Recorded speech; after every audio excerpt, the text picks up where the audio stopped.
The condition is really crazy condition. And that shouldn't give away the whole secret to professional windsurfing. Matteo Iachino giving Antoine Albeau a run for his money. Here we go. What a finish. The guy is kind of talking bullshit. The team's just got to work a little harder. Welcome to the Windsurfing podcast, back again for episode 29. And this week we have one of the most infamous brand managers in the business. I say in the business, at the moment he's currently not in the business, but he let slip in this podcast. There has been talks. He kicked off live in F2. We talk about building that brand up before moving over to JP, Australia. We talk about his favourite riders. We talk about contracts, Antoine Albeau, Ricardo Campello, Kauli Seadi. Some big names in there. We also talk about windsurfing and what he thinks could be done. This podcast is super interesting and you're going to love it. Who is it? Well, it is, of course, Martin Brandner. Hello, Martin. Thank you so much for finding the time. We've been chasing you a while, I guess. I think we have been chasing each other, right? A little bit. You were not available, and then I was not available. Yeah.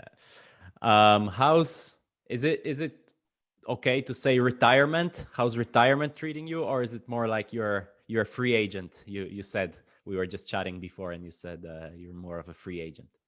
I don't know. I haven't finally decided yet. I would probably call it retirement. Yeah, I'm still looking around a little bit and checking some options. But as I see it at the moment, I'm more or less retired. Okay, so you still follow windsurfing a little bit, or your options are way outside of any of the sports you love?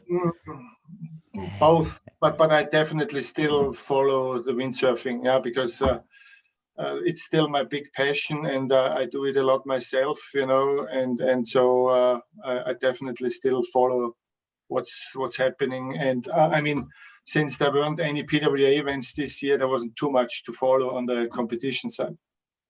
So when you follow, do you like get into your little brand manager mode, like, this board looks, I don't know, FMX looks fast, I don't know, Enrico is having a breakout year, this guy Marino Gil, might be special? Do you start like, taking notes and seeing these things and watching probably different than a regular spectator? I'm not that deeply involved on a competition side at the moment, concerning team riders and stuff. I have had my thoughts when I saw the new graphics of different brands, but it's not that I check things on a daily basis, But sure, when you were involved, I was in the industry for 28 years. And whenever I start thinking about windsurfing and the business itself, your thoughts come up, and you have opinions on different things. So you say you have when you see new graphics, you always kind of judge them. Which graphics are you liking these days?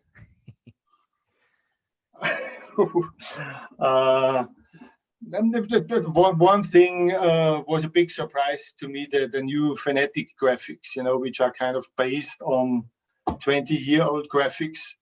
And I think Fnatic always did a really good job with their graphics, but those graphics I personally didn't like at all, because I thought normal windsurfers, why would they be interested to have graphics on the boards which look similar to something that was hip 20 years ago? So, and I talked to a few people about it, and they more or less agreed with me, but that's just a personal opinion, and I tell you, sport graphics is one of the most difficult things within the job of a brand manager, because you have so many opinions, and you ask 15 people and you get 15 different opinions, and so this is really one of the major issues where I spent a lot of time and had a lot of hassle to come up with final decisions.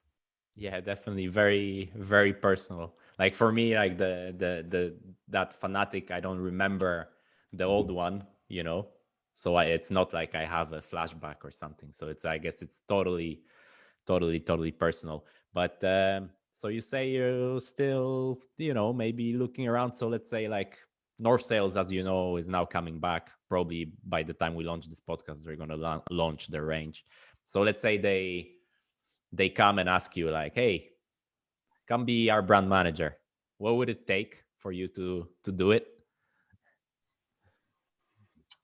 Yeah. Tell you the truth, I'm on one hand, it would be really interesting to do it again. You know, I have basically managed two brands, F2 first and then JP, and I think quite successfully. And I know how much work it is, you know, to start all over again, to put the team together. And I'm not 100% sure if I really would want to put all the energy in, you know, because all the people who know me a little bit better know that when I do something, I do it 100%, you know, and I'm at the age now, but it depends, you know, if the basic setup would be good enough and it would financially be interesting enough, I might consider it.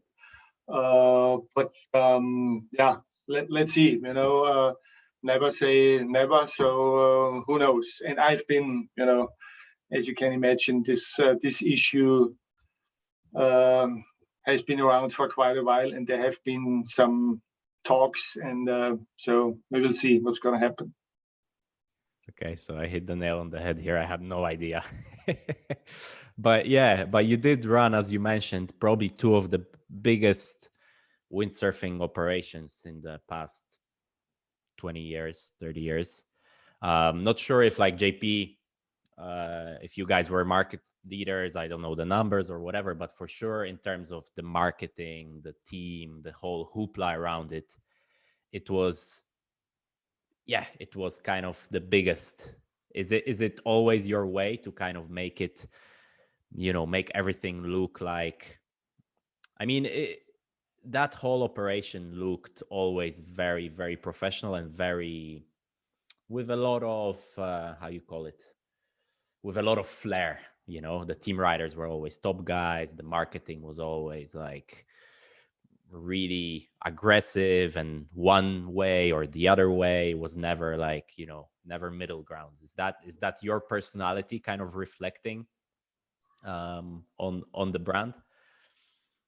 I guess so. Yeah. I mean, you know, maybe we would need to go a little bit further back to understand where this comes from. You know, we will. On my education, I'm actually a mechanical engineer, but afterwards I studied in the US. I started marketing there, and I didn't finish a full study in the US, but I took lots of marketing courses at the university in Portland, Oregon.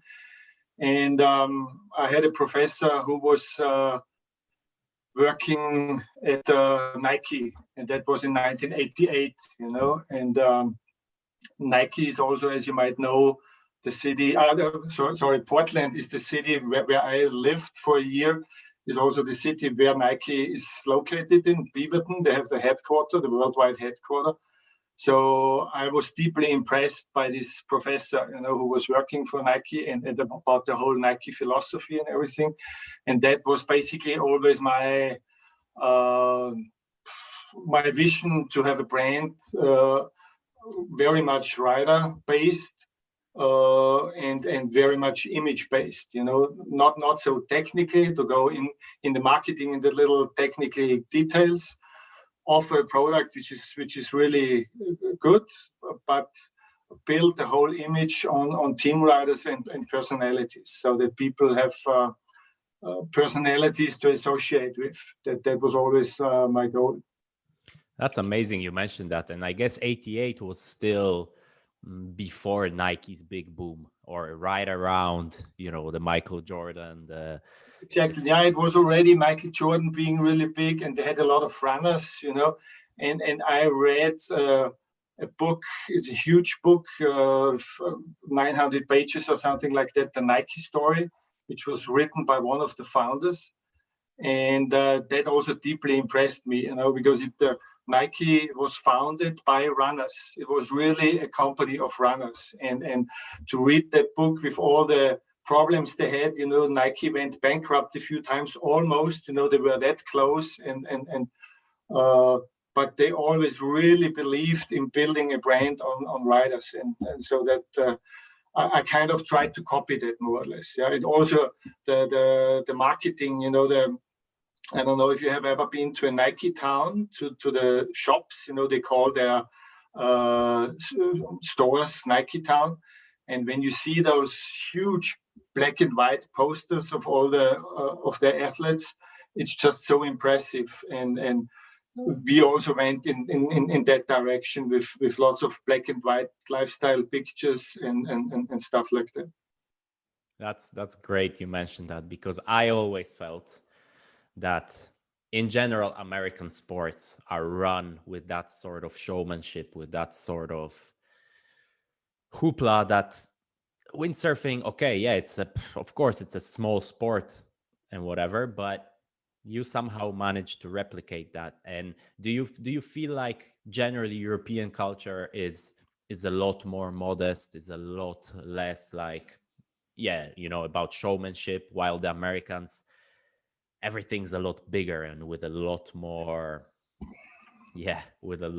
spin, And in general, I think, as I said, I used to live in America for a year, and I went to Maui, obviously, for 28 years. I once calculated it. I've been there over 30 times. I think in America, sport is a show. I think it's actually going more and more in that direction in Europe as well. But some people always think that competition is just to find out who is the best in the sport. Yes, that's part of it. But in the end, it's a circus. People want to watch athletes performing, and they want to get a little bit more than just what they can do in their special sport. And it just, to me, it's proven, that companies who really work with personalities, and Red Bull is another example. You can create an image for your brand if you have really cool personalities. And so that's why we try to pick our team riders not just based on a performance level, but also do they have a strong personality, even if it's sometimes really difficult to handle those personalities.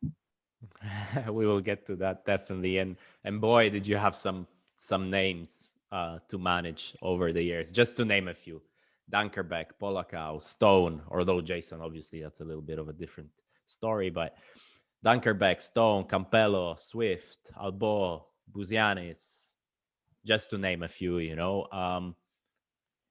who, if you had to pick like one guy, whoa, that guy was great to work with, or maybe impressed you that you didn't expect, who would you pick?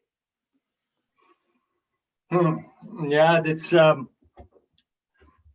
really difficult question, because there are so many different aspects about a team, right? And it feels a little bit like, I'm a father. I only have one son, but if you are a father and you have 5 kids, and then you ask the father who is your favorite kid, it's almost an impossible question. But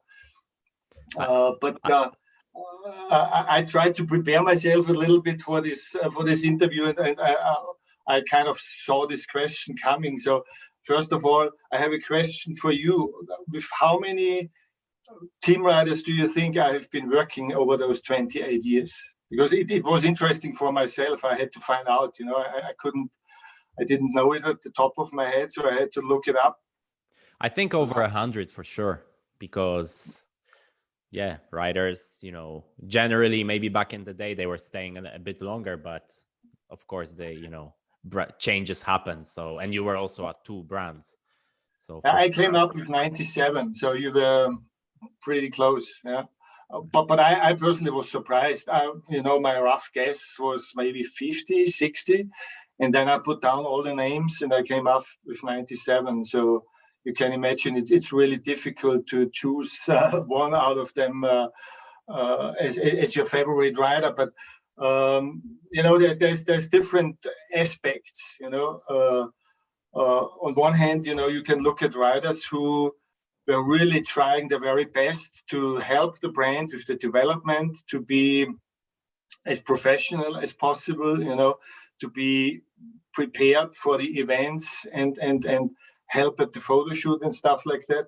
And in that area, I would say, and I also cannot just bring it down to one person, but in that area, people like Robbie Swift, Michael Posanis, Stephen van Broekhoven were just excellent.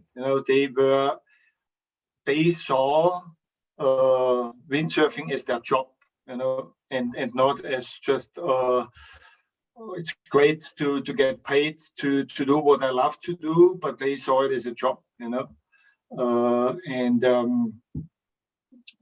so with those guys, it was excellent to work with. Yeah, and I have to say, Bjorn was like this as well. He was one of the few guys who were basically really, really good in everything. Not just obviously as an athlete, but he was always on time. He was always ready to do anything. It was sometimes surprising to me, even though he was such a superstar, there was nothing he wouldn't be ready to do when I asked him to do something, in terms of development or whatever.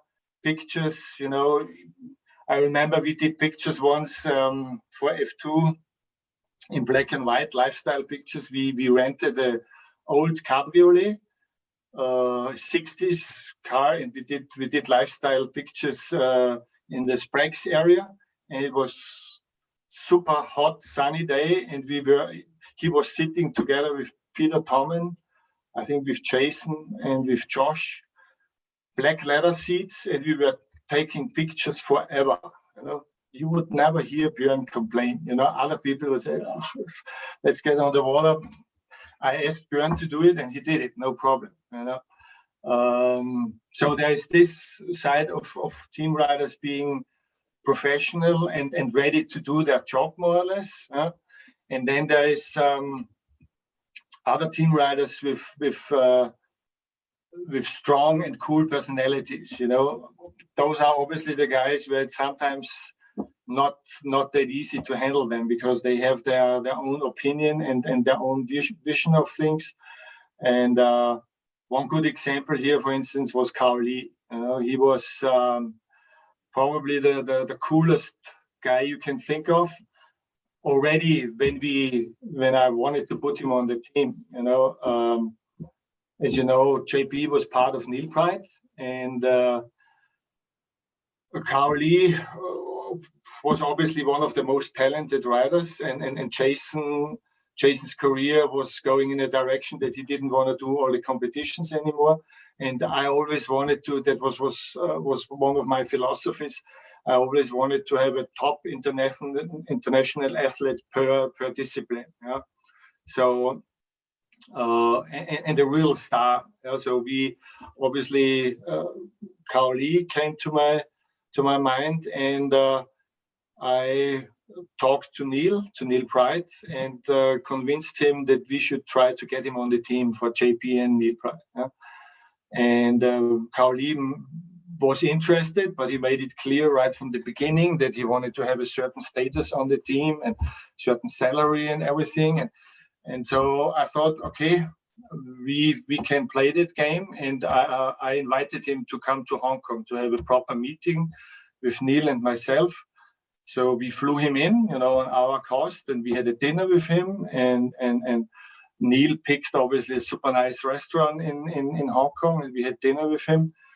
And we made him a very good offer, and I will never forget how Kauli reacted. He said, "That's pretty good, but that's not good enough, and I expect more." And he flew home, and we were all completely blown because it was close to being very arrogant, But as you know, afterwards we finally managed to convince him, and it wasn't so much in the end about the money. It was more that we agreed that he would have a really important role on the team. We made his own board line with him, and we put his name on it, and we made graphics which had something to do with Brazil, with the special colors from Brazil. And so at the end, he was happy to come, but it was a difficult process to get him. And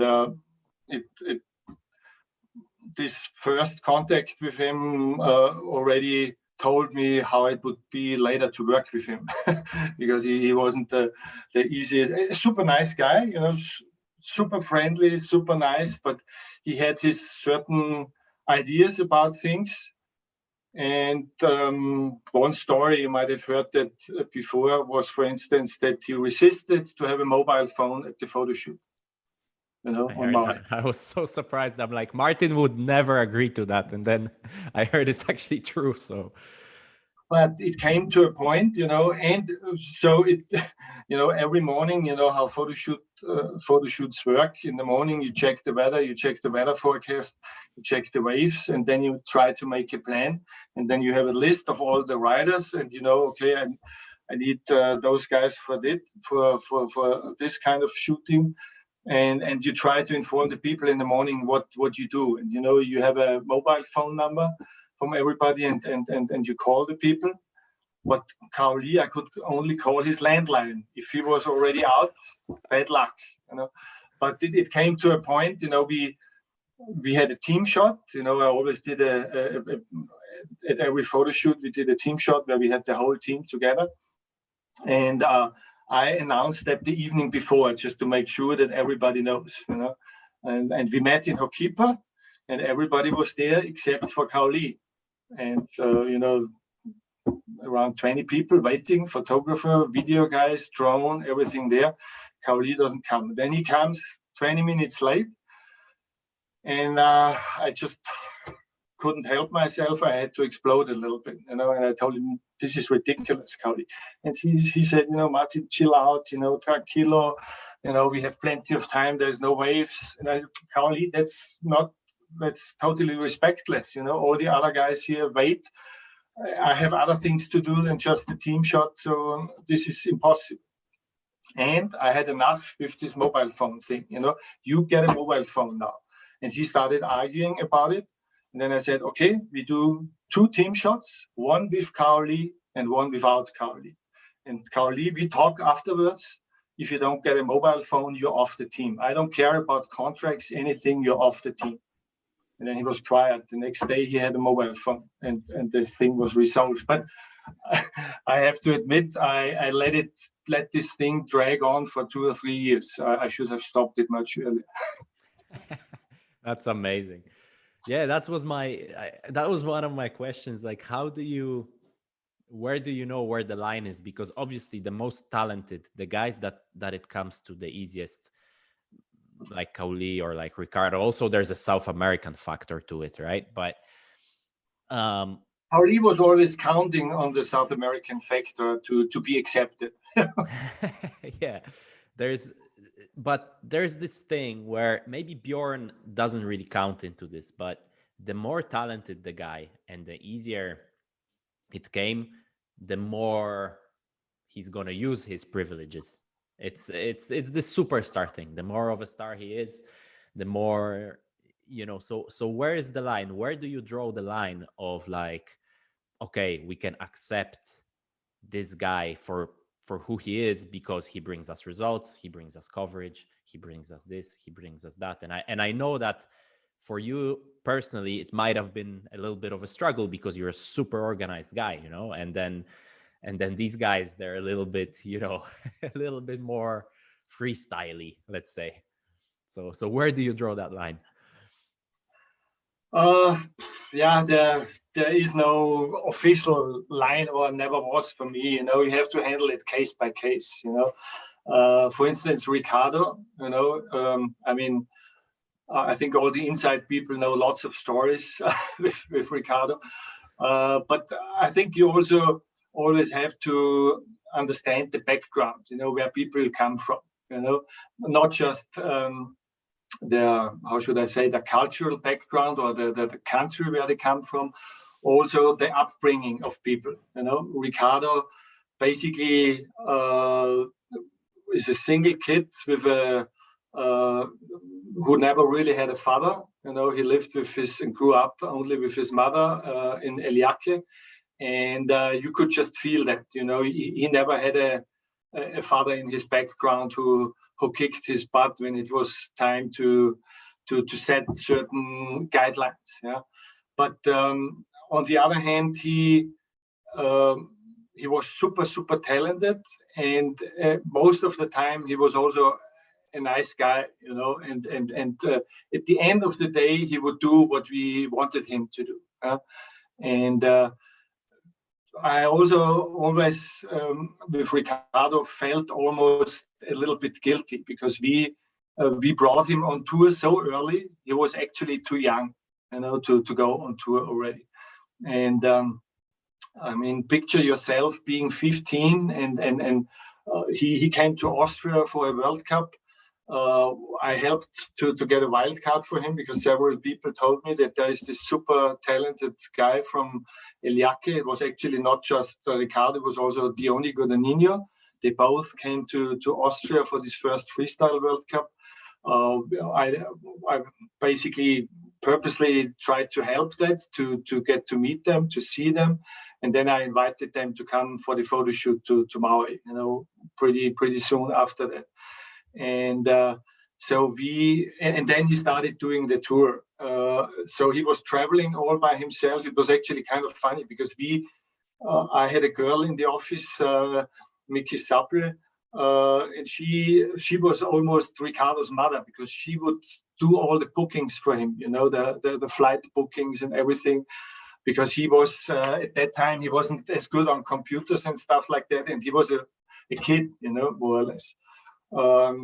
So when he had his moments where he didn't really behave, where how I would have wanted him to behave, I always also kind of remembered that we brought him on tour so early. He had to live with all the other guys who were substantially older than him, who were always making jokes with him and stuff. But you could also see right from the beginning that he had a super strong mind. I don't think I've ever seen a competitor with such a strong mind like Ricardo. He, as I said, I have worked with 97 athletes, but Ricardo was one of the few guys who sailed better in competition than in freesailing. And that's very rare, very rare. I've seen so many other guys, you see them freestyling at the photo shoot and you think, unbelievable.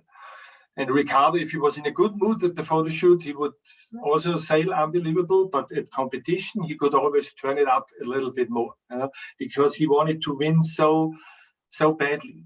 But how should I say, the kind of downside of that is that later in his career, he always thought that I don't need to practice so much. I can turn it up a little bit at competition anyway. But, the other guys are not sleeping as well. And then it became more and more critical because the other guys were maybe similar talented overall, but they took it more serious and practiced even more than him and went to the gym and stuff. And he didn't do that. And then it became more and more difficult for him to win and to be competitive. And that's why at some point he even decided to give up on freestyle, which I still think was a major mistake that he did that, and I tried everything to talk him out of it, but it just didn't work.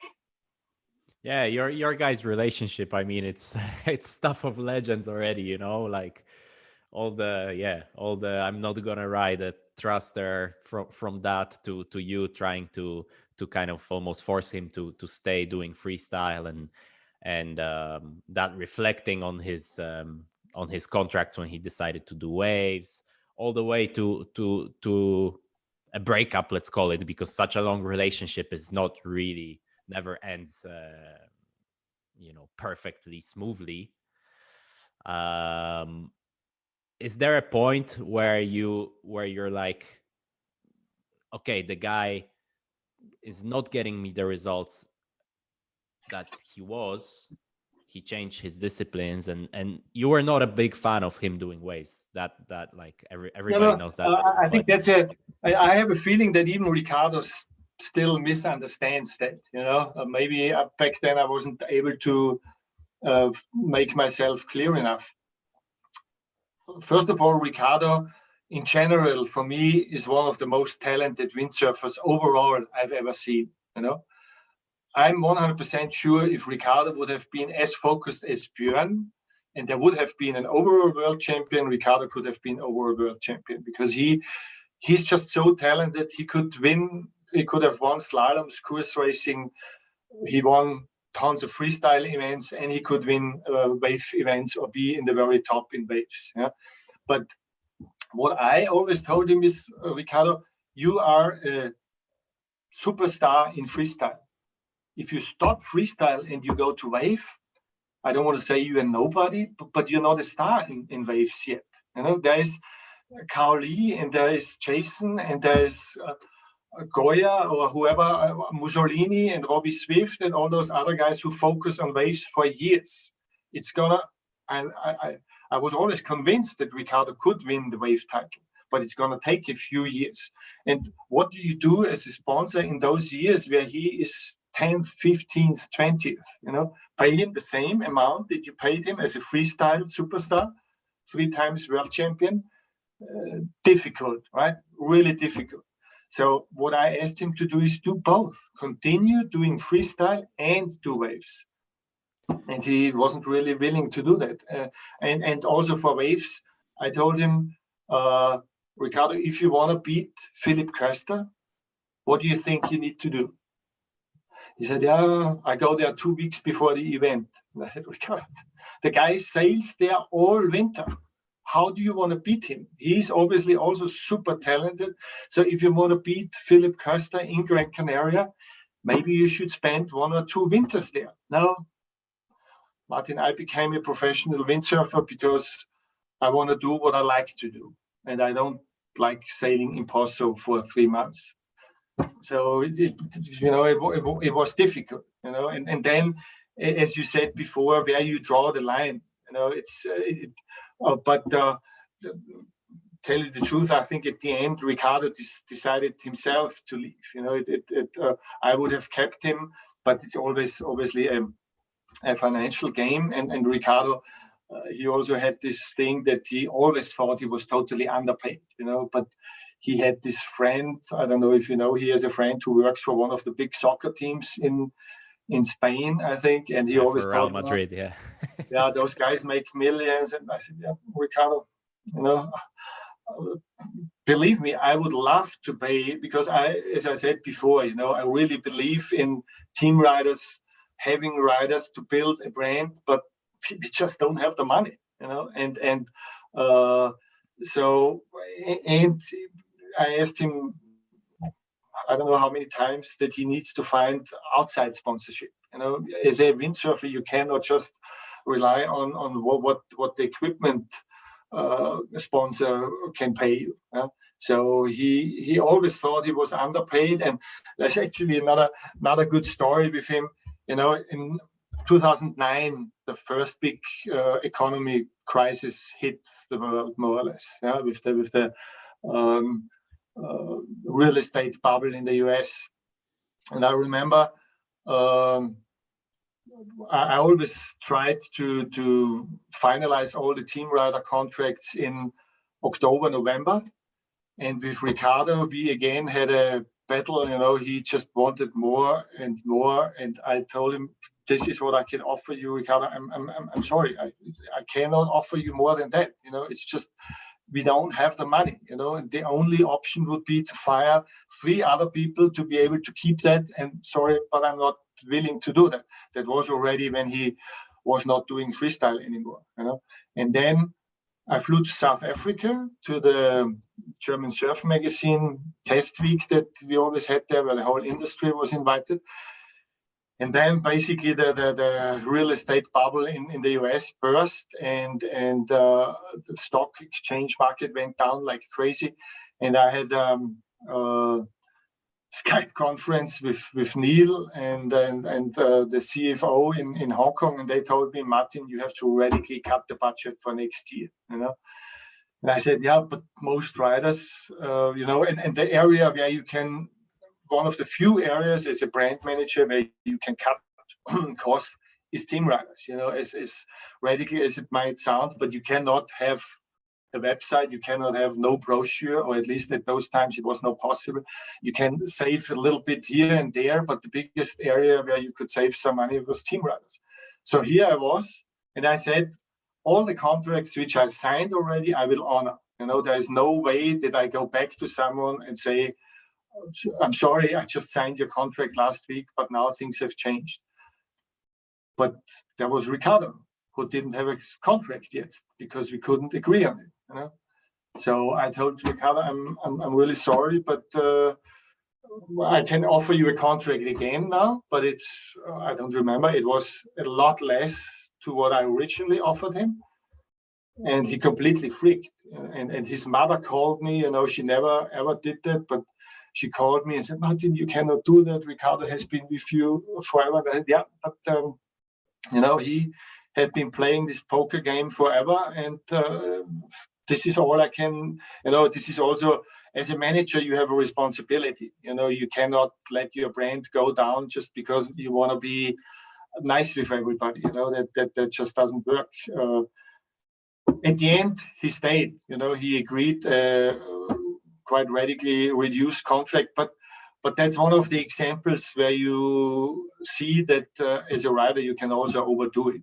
If you just don't want to understand the situation of a sponsor, sure, as a sponsor, every year you come with arguments why you cannot pay enough, but this was a very special situation, and he should have understood. But overall, I love Ricardo. He's still a very likable person for me. Even though we had lots of stories and small explosions, and I could write a book. Just maybe one more little story which completely blew me away. It was kind of the beginning of his career. As I said, we organized all his travels to Maui and everything, and I think he was staying in Sprague's in a house that belonged to Jimmy Diaz, so he was renting from Jimmy Diaz. And I knew that Ricardo would never go to the gym, would never stretch or anything, but he would sail a lot. And Robbie Swift and Micah Busianis and Jason, they were all working out in the gym together.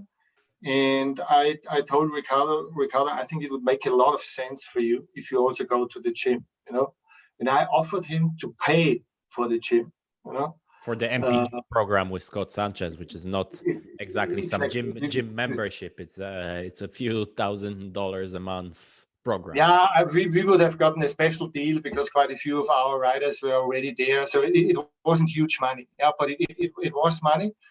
And Ricardo kind of sounded he would be ready, not really, but maybe. And then he said, but how do I go to the gym? And I said, Ricardo, that's not a problem. That's a 10-minute bike ride. We organize a bike for you and you go to the gym. He said, what?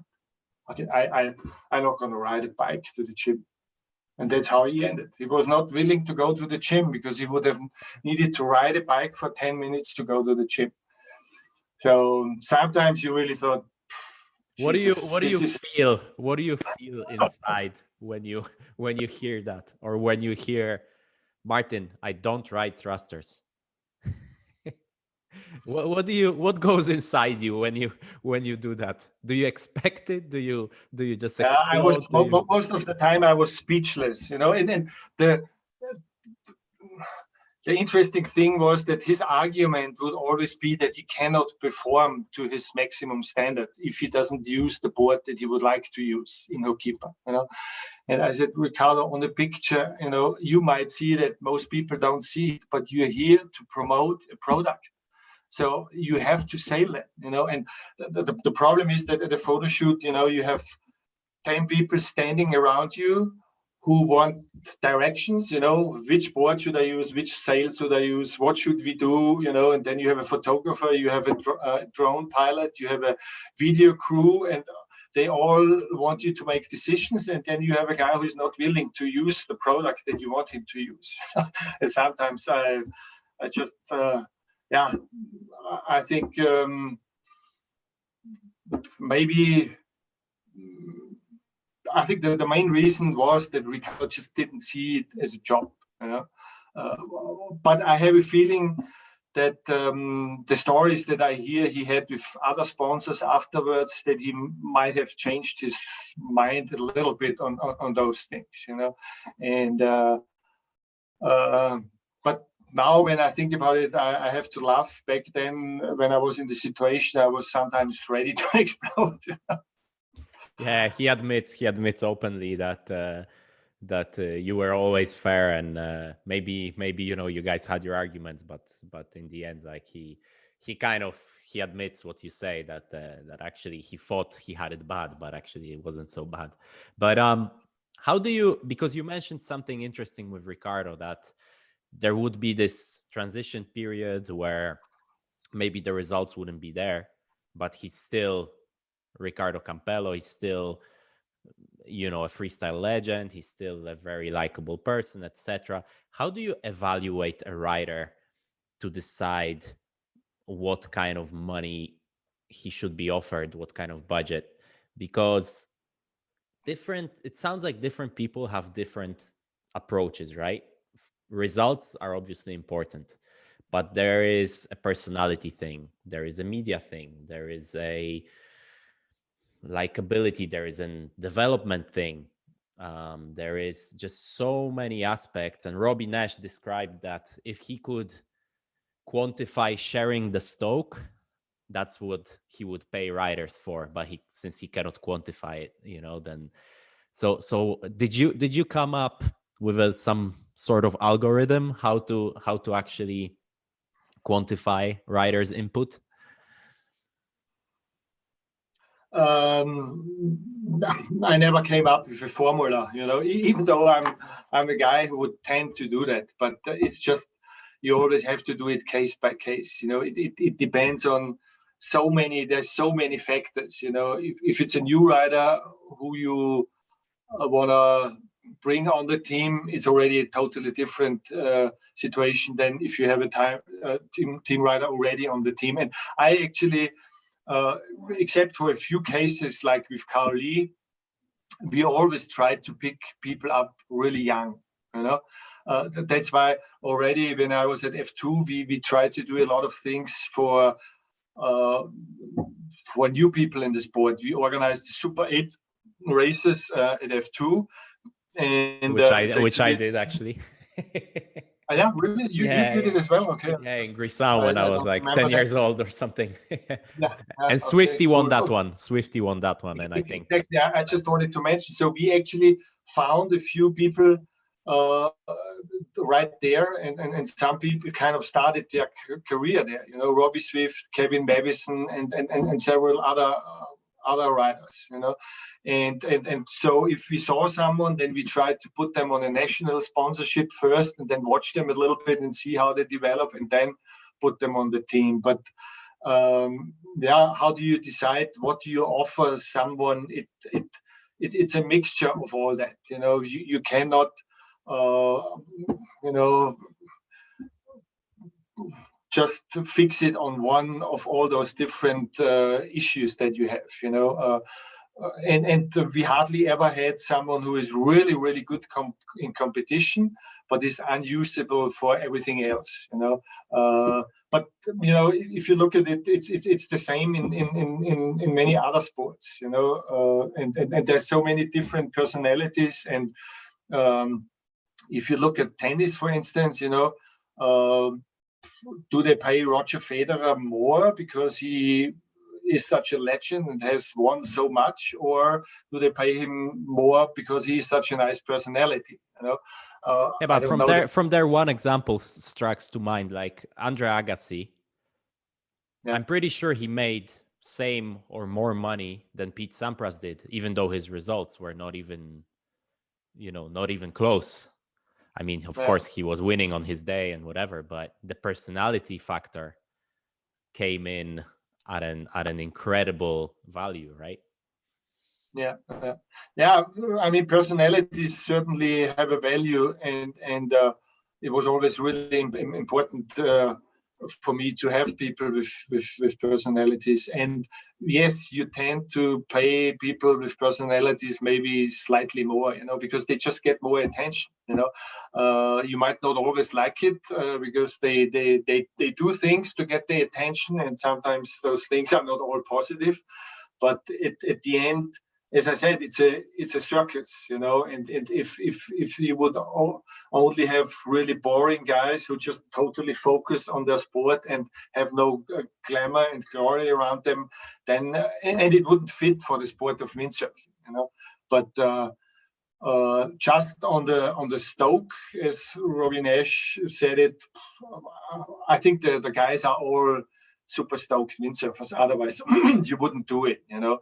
Even though the top guys, unfortunately, now probably less and less make okay money, but you know, compared to the effort that all you guys have to put in, the traveling, the equipment, and everything, if you're not stoked about it, you wouldn't do it, right?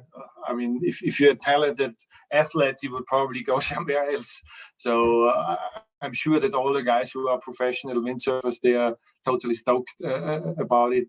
Anyway, there's obviously different levels on how people can show, you know, how stoked they are about being able to live that dream, more or less. Yeah? And that's what all the professional windsurfers do at the end of the day. Okay, and then there's another thing, which is how your team impacts the brand and the success of the brand. You said your management style was always team focused and personality focused, but is there a way, like, you quantify a rider and it's not really as straight, just as straight as saying, okay, this guy sells that many boards, right? You somehow have to, again, do you just need a feel for it to understand, like, or can you come up with a formula? Can you somehow quantify what impact your team, good or bad, you know, has on the success of the brand? There's certainly no formula, and I think it actually also depends on the discipline, you know. For instance, you know, I was quite involved when the freestyle discipline originally started, you know, the modern day freestyle, when I was still at F2. And since I was part of the group who initiated it with Josh Stone and Brian Talma and a few other people, and Alex Humpel from Austria, who started the King of the Lake, you know, which was kind of the first modern day freestyle event on the planet, and then PWA followed later. So we immediately jumped on the wagon and brought a freestyle board and a freestyle program and had the riders supporting it. And we could immediately see that it was worth it. You know, we were, as F2, we were world market leader anyway after a few years when I was there, but in freestyle we completely dominated it. Yeah? And that was one of the reasons why later on, when we started JP and I managed JP for Neil Bright, I always really believed that having riders, successful riders with personality, do not just help you to create an image for the brand, but also really help you to sell product. Yeah, and we, as I said, with the freestyle boards, we could clearly see. And you know, unfortunately, in windsurfing, there are not too many market statistics. But for years there was one in Germany, the BDS, and there all the brands, or most of the important brands, gave all their numbers, their selling figures quarterly to an independent lawyer, broken up into different board categories, wave, even in sizes, different wave sizes, freestyle boards, freeride, slalom, and so on. And from that lawyer, as a brand, you got the total number back, so you could calculate your own market share in the various segments. So we knew exactly what our market share was in freestyle boards in Germany. And I didn't know the market shares of the other brands, but the other brands, how big and small. So we knew that we were by far market leader in freestyle boards in Germany. And so based on that, later on, and the origin of JP was Jason, obviously. So we started out with wave boards. And I don't know how you actually all started, that we founded JP. I was still at F2, and F2 was, as I said, market leader, clear market leader in Germany and also worldwide. And it was to a point that JP was kind of the Volkswagen already.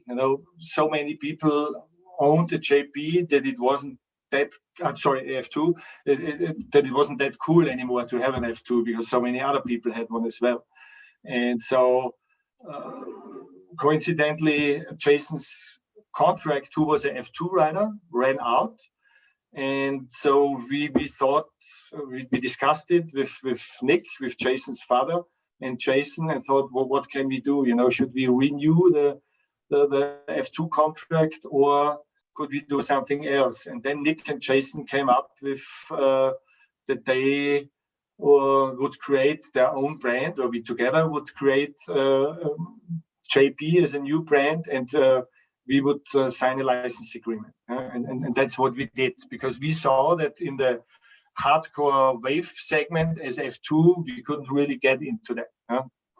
And so we were basically the first brand who started a sub-brand with Jason. Yeah, and then it's really curious what you're saying, because it did start as a hardcore wave brand, and it did have a lot of appeal for the younger people like myself, when I was, 10 years old or 11, 12 years old. You guys had an amazing young team, the Young Guns team, and then some really top experienced guys like Jason and Josh, and at some point you reach, I think Goya is a good example right now that is at this point, that you want to expand because the money talks, obviously, that you want to get into the free ride market, you want to get into the racing market, etc. But how do you not lose that identity? Is it even possible? Because I think it's fair to say that right now JP is not really, doesn't have all that much identity. And at the end of your tenure there, I think it was a mainstream brand, right? It didn't have that sexy kind of appeal anymore. So how is that decision process to actually, okay, we're gonna grow the brand, we're gonna make a lot more money, but we're probably gonna compromise our image a little bit? In JP's case, it was kind of a forced decision, because as I said, we started JP as part of F2. We had a license agreement, and the original plan was to have it as a small hardcore wave and freestyle and a little bit of freeride, but just small freeride boards. So you could say high wind freeride boards. And we actually wanted to keep it like this, just to be able to attract those people. But then something very unfortunate happened. F2 got sold, and there's a big background story to that. F2 was, as I said, successful, was always profitable, but there was a company in the background. It was owned by a technical company called Unitech, And this company itself was owned by a big Austrian bank. And then the laws in Austria were changed, and all the banks who owned companies had to put certain reserves aside to be allowed to have those companies. And so this bank decided to sell some of their companies they owned, because they couldn't put that much money aside. So they decided to sell the F2 mother company, which was Unitech. Had nothing to do. Also, Unitech was a very profitable company. They were making water pumps for BMW, the housings of the Ericsson handies. Back then, Ericsson was the handy, or the mobile phone. I don't know if you remember it, but every businessman had an Ericsson mobile phone back then. And so they basically, our mother company was sold to a group of investors, a pension fund in investment people from the UK.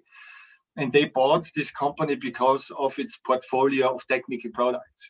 And then there was this little thing, a windsurfing company and snowboarding company back then, F2, and they said right from the beginning, we have no experience in this area. It doesn't fit in our portfolio. Let's sell it. And unfortunately, at the same time, a certain Mr. Jacobs was on a shopping tour. He bought Mistral first, then he bought Fanatic, including ART. And it's I often thought I should write a book about this because it was just an unbelievable story, and so they bought those brands and were still losing tons of money, had lots of super important, highly paid managers, but it didn't work at all. And when they bought those two brands, it's still a miracle to me, they forgot or just didn't do it to get a production agreement. So they bought brands, but they didn't have at the beginning, they bought Mistral, they could produce at Mistral. But then the former owners of Mistral, that told them, get lost, we don't want to produce windsurf boards anymore. Then they bought Fanatic, same thing happened. So there they were, they didn't really have a factory anymore, but they had two brands. And then there was F2, and we also had our own factory. So they decided to buy F2. And as I said, unfortunately, the ownership of F2 has changed, and those new owners were ready to sell it. So they sold it. And I tried everything together with my team to stop it. And I talked to the old owners, I talked to the probably new owners, and nobody was listening to me. I told them, this is crazy. This is like F2 was the world market leader. So this would be like if Essex buys Puma and Nike. Do you think this is going to work? And I only met this Mr. Jacobs one time, and he told us proudly that he did the same thing with chocolate brands. He bought Milka, Suchard, and Toblerone. The guy was from Switzerland, so he bought those three brands. And the first action he did was that he fired a very high percentage of all the salespeople, because he said, we have now three chocolate brands, we can sell them with one sales force. And I told him this, I don't think this is going to work with windsurfing, because windsurfing is about image. It's every brand has its culture. You cannot have one person selling Mistral, Fanatic, and F2 boards. That's not going to work, because as a sales rep for a windsurfing product, you need to be fully behind your product with your heart and soul. So I saw quite soon that this is not going to work. And I contacted Neil Bright, who I knew well because we were a customer of his, because as F2, we also had a sale brand, Eros, as you might remember. So I was a customer of Neil, more or less, and we were both on the PWA management board for many years. And so I told him, Neil, I think this thing here with F2 is gonna go down the toilet.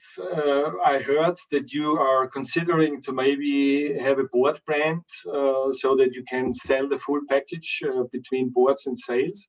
And he said, yes, sounds interesting. Let's do that.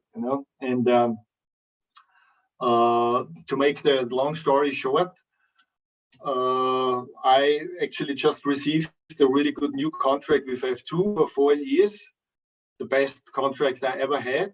but I resigned with F2 and wanted to go ahead with Neil and start a new board brand. It was actually, hardly anybody knows that, but since it doesn't matter now, I can tell the full story. We wanted to start a new board brand. And originally, I wanted to take Bjorn with me, Peter Thommen, who was back then the main shaper of F2, and Nigler was the shaper for the freeride boards. And we wanted to start a new brand, and we already had a name for it. We wanted to call it Rebel. The rebels who leave F2 start a new board brand. And Neil had a meeting with a potential board supplier, and all was good. So I resigned, and we wanted to start this new brand. I think 2 days later, I get a phone call from the owner of that board manufacturer. And he tells me, Martin, I'm really sorry, but we cannot supply you with boards. I said, what? Excuse me, well, I just resigned. You told us you're going to produce for us, and now this is not going to happen. No, Martin, I'm really sorry. I cannot give you an explanation, but it's not going to happen. I thought, Jesus Christ, well, I just threw away a 4-year contract. What am I going to do now? So I went back to the CEO.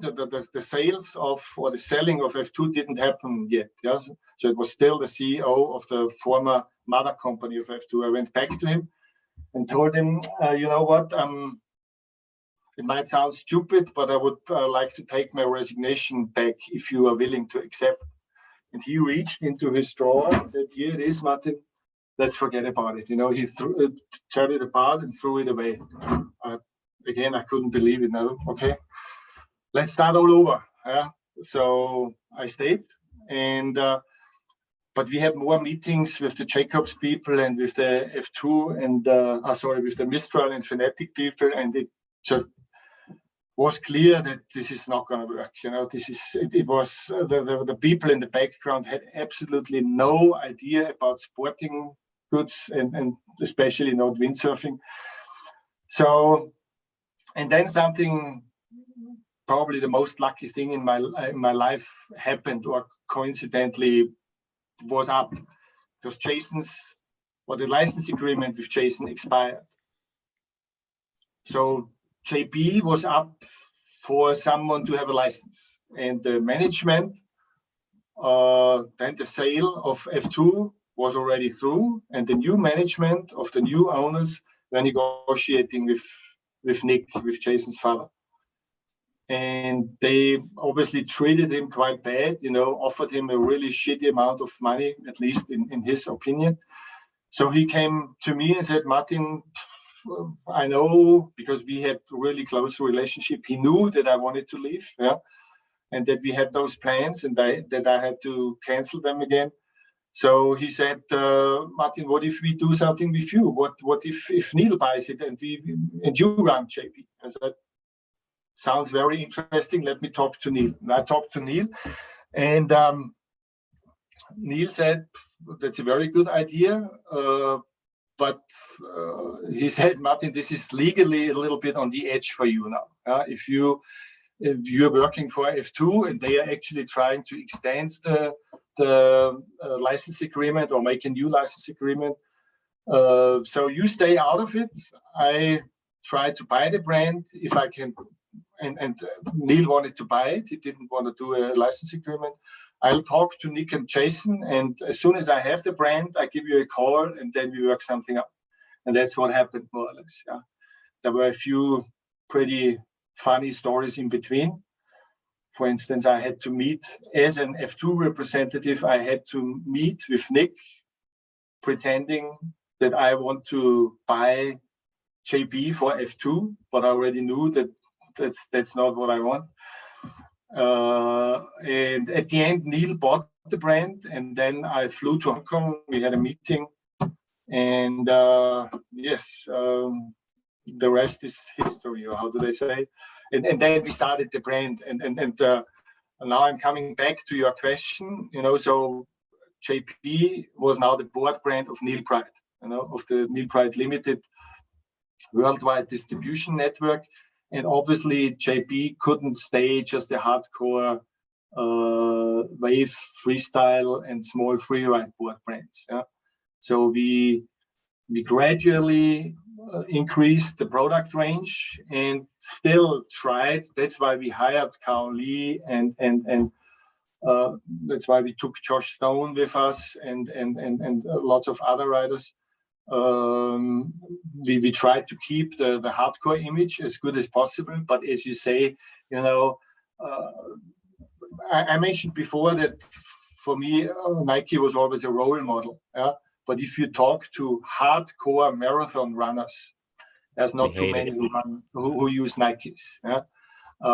So that's just how it is. If you become a big brand, and that doesn't mean that your product is not good enough. That's why we for years were the only board brand which had 3 wavelines to really have. We called it the radical wave. To have a really dedicated production waveboard that you can use in Hokipa. But then you also see that the numbers become smaller and smaller, and you need all the tools. You need to do the graphic designs, and then at some point you need to decide to either you want to be a bigger brand to be able to offer more or less a product to everybody, or you stay a small hardcore brand. Yeah, and anything in between doesn't really work. Yeah. Wow, Martin, that story with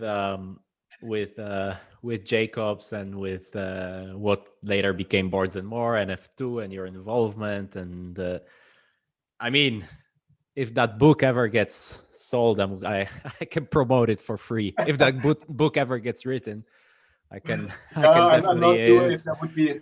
I'm not sure if there would be a publishing house that would be interested to print it, but as you can imagine, there were a lot of little stories on the way to get there and meetings, and I tell you, it was. But back then I was 36, 37, and I thought I could, move mountains if necessary. So I was full of energy, and I enjoyed it a lot, and I had a great team. At the end, when Neil finally bought the brand, and I flew over to have this meeting with him, I sat down and thought, okay, this is now a new situation. Who will I take with me, or who will I offer to come with me? And then it was kind of a last-minute decision to ask Werner Kniegler if he would be interested to come and not Peter Thommen, because I knew that Werner was young and really enthusiastic, hardworking guy, very structured and organized, a little bit like me. So I thought it would just fit better. And at the beginning, we hired another shaper, Richard Green, who did the waveboards at the beginning with Jason. I took my whole marketing team from F2 with me. They were all willing to leave, which was quite a risk because, we didn't know how well this would work, and they all would have had a pretty good job with F2. But I mean, whoever, how should I say, had some good business sense could see that this wouldn't work, and it didn't. As you know, all that it's left now in reality is Fanatic, and now Duotone, earlier North Sails, but F2 and Mistral are more or less in the windsurfing business history, because it was just the whole basic idea to merge those 3 brands didn't work, and later on they didn't have the right management to do it. It was just a joke. People were coming and going, and they wasted so much money. If this Mr. Jacobs, who passed away in the meantime, so he's not going to upset about what I'm saying anymore. But if he would have invested the money that he wasted with this whole thing into windsurfing would be a totally different sport today. Because windsurfing was always missing a tour sponsor, and all the things that we're missing. So it's was actually a pity, and it destroyed 2 of the best brands. I still. It was funny, I think for 5 to 10 years, whenever I talked about F2, I would always say we did this and we did that, because I still felt like I was part of F2, because I was emotionally so connected to it, like I was later on with JP.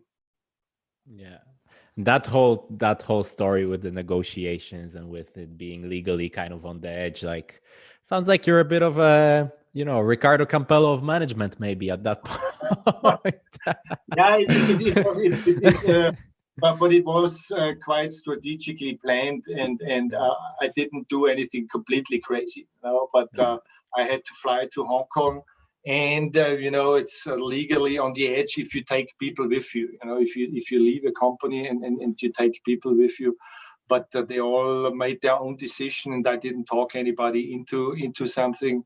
But it worked out great. We were a fantastic team. We set up an office in Austria as a subsidiary of Neil Pride Limited in Hong Kong, and I still have to thank Mr. Neil Pride for giving me that opportunity. Because I was obviously worried, because with F2 I was the brand manager, and I could really make all the major decisions concerning team and so on, and also my own team, not just team riders. And I told Neil that I'm only interested to do this if I can really do it my way, and make the decisions about team and people who work with me. And I will never forget, Neil was quiet for a few seconds, and then he said, "Martin, you will be running the show. I will not interfere. We do the accounting and bookkeeping for you out of Hong Kong, but you will run the brand, because you know what you're doing. You proved it before, and I will leave you alone." Yeah. And to a very high percentage, it always was like this. We had a few incidents where he wanted to get a little bit involved, but at the end of the day, I could always talk him out of it. And he, even though it was his money who was invested, he gave me more or less total freedom to do what I wanted to do and what I thought was good and correct for the brand, concerning marketing, team riders, product line, graphic designs. He sometimes said, "This looks very German and typically you." But in the end, I always and that was another, apart from my philosophy to have team riders as a base to create an image. My other important thing was that I tried to somehow have the salespeople involved in the decision making concerning the product program and the graphic designs. Even though it was sometimes so difficult, we talked about it at the beginning, and we couldn't always come to a real agreement on the graphic designs, but I was at least willing to listen to everybody, and get all the influence. At the end of the day, as a manager, you have to make a decision anyway. But I really tried to listen, even though sometimes people say you never listen, but I did listen. It didn't mean that I always did what everybody wanted. But and one of the reasons why I organized those meetings where we discussed the designs and the product line was also to make people aware that if you put 20 people in a room, how different the opinions are. I will never forget, whenever we went into one of those meetings, everybody said, we have to reduce the size of the product line, no matter what. We have to get it down. We have too many boards. It's too difficult to warehouse it, to stock it, and to sell it. So we have to reduce it. And then you start the discussion, and you want to cancel this wave line.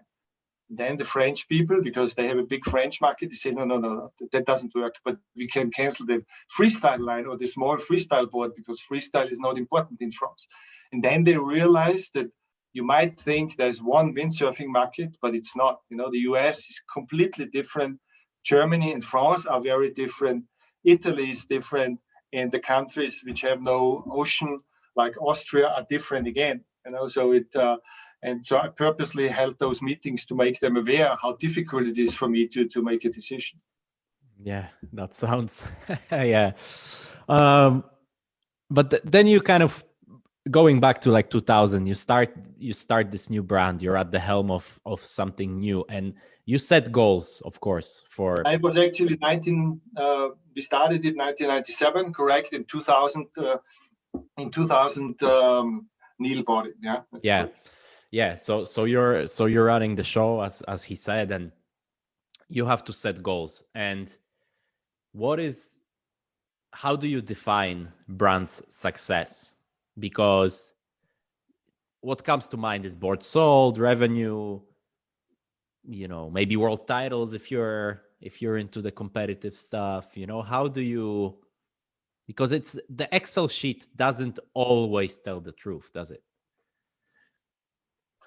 I would say it doesn't show the long-term truth, meaning that you could try to do something to make short-term profit while you forget what you want to do with a brand long-term. But I think if you think long-term, you will try to take care of everything. You will not just try to get the cheapest rider quickly, to have success quickly, but you will think long-term, because if you want to make profit with a brand for many years to come, you really have to think long-term, but Neil and his partners, Neil didn't own the company completely by himself.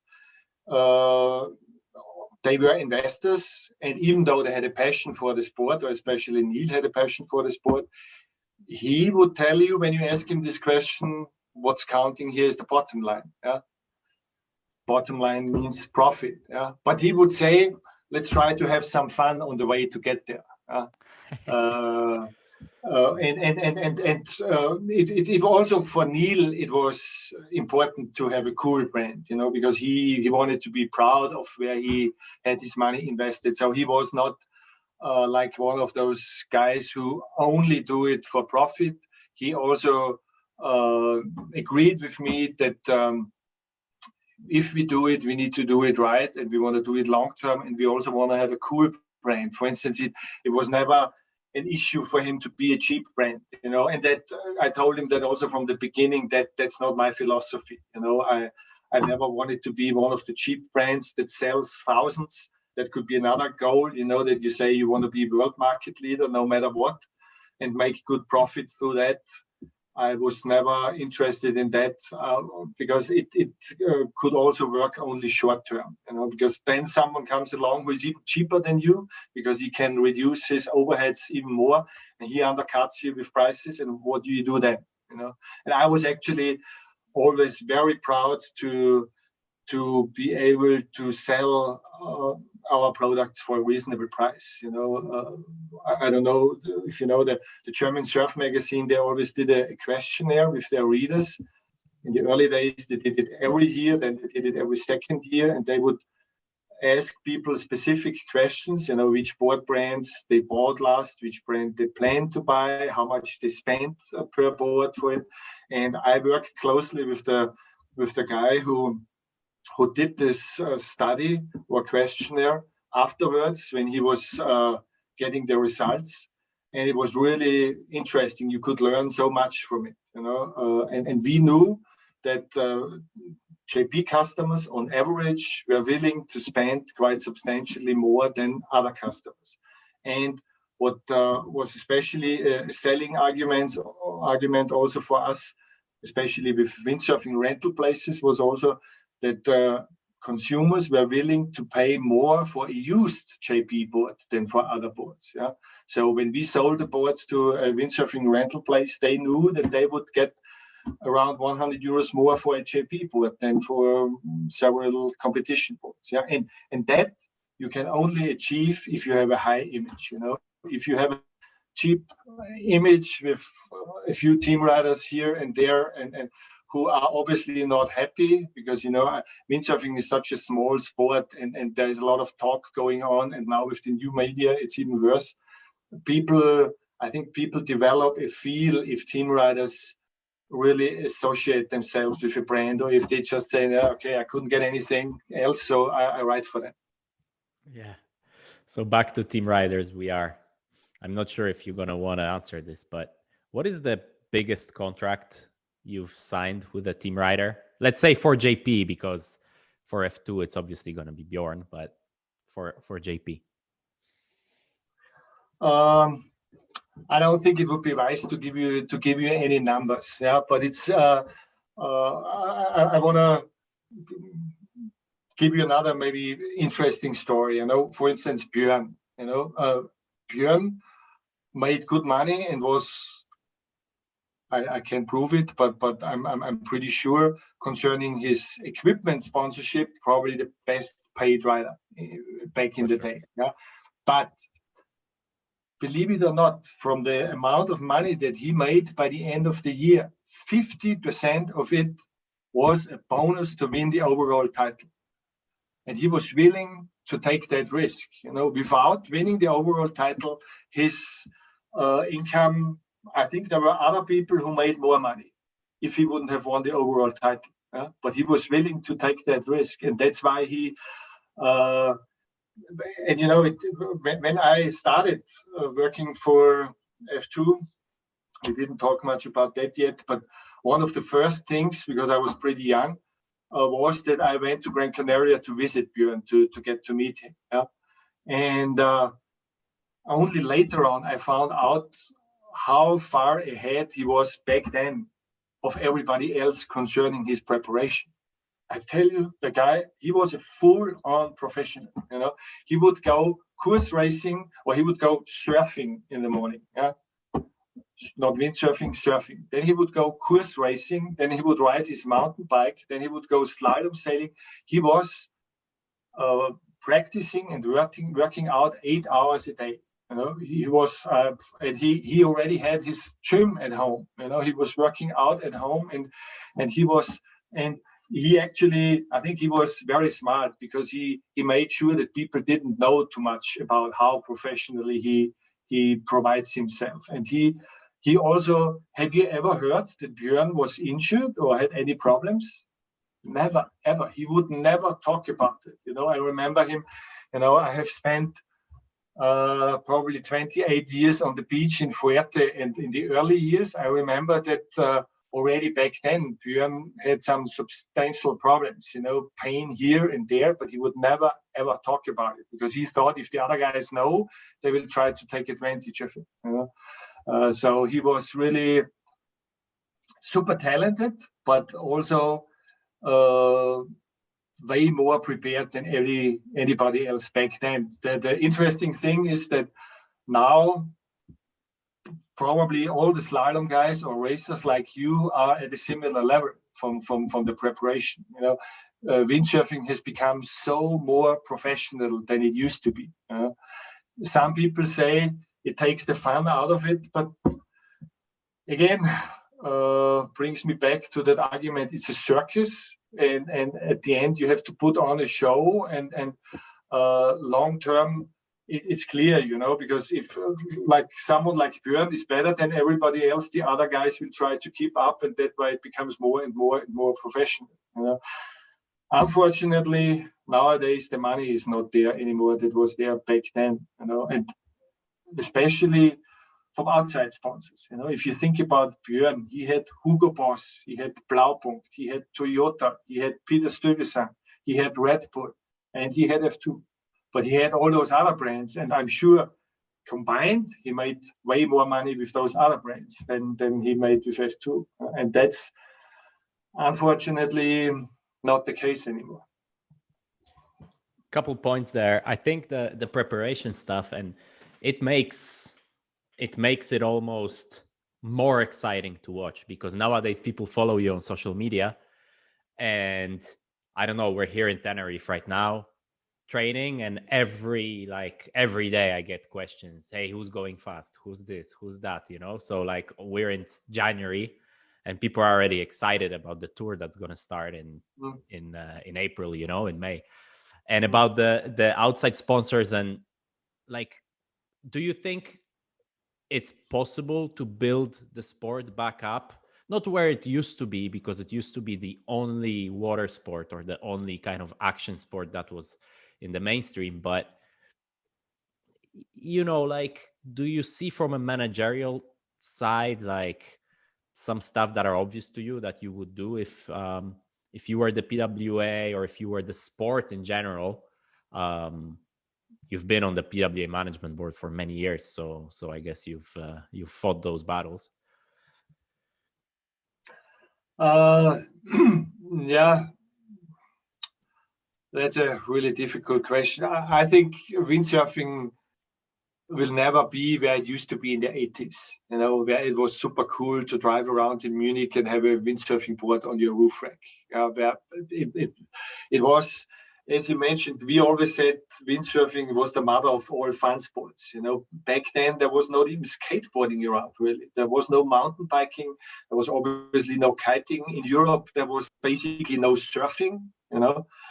So it was the first thing, and it was mega cool. And almost everybody tried it. You know, even my father tried, who was a diehard skier, but he also tried windsurfing. Lots of my friends tried it because it was so present everywhere on lakes, and people were happy, just like me when I started it, to go on the lake and sail along, you know, and go really slow. But already that was fascinating. Today, you cannot fascinate people with that anymore. A good example is my son. He's 18. And as you can imagine, for years, I tried him to get into windsurfing. You know, and when he was really little, when he was 3, 4, he was all excited. I bought him hot sails, kids ring and everything. And we had our young gun kids beginner board and everything. But you know, he really liked skiing because it was fast and wild, and he liked other sports, soccer, but windsurfing to sail along was a bit boring to him, you know. And he became an okay windsurfer. He never came to a level so that it would have become really fun. And summer 2020, I finally allowed him to start kiting, you know? And within a week, he would kite, no problem. Then we went, he started in Austria at Lake Neusiedl, where we have the Windsurfing World Cup. And then we went to Rhodes for 2 weeks. And within 2 weeks, he jumped over me. I love windsurfing, and I think it's a fantastic sport, but it has its limits. So I think the industry, I want to talk a little bit more if you're interested about the developments lately, but I think the industry has to accept that to a certain degree, that it's a niche sport, but still try to get more people in and keep the people in the sport. Yeah, because I have a feeling that those people who are still windsurfers, they are still as enthusiastic as they were in the past, and even more than they were in the past. Yeah, because they are now so involved and with social media and everything. But at the same time, you know, I had big hopes in the whole foiling thing. Yeah? But now.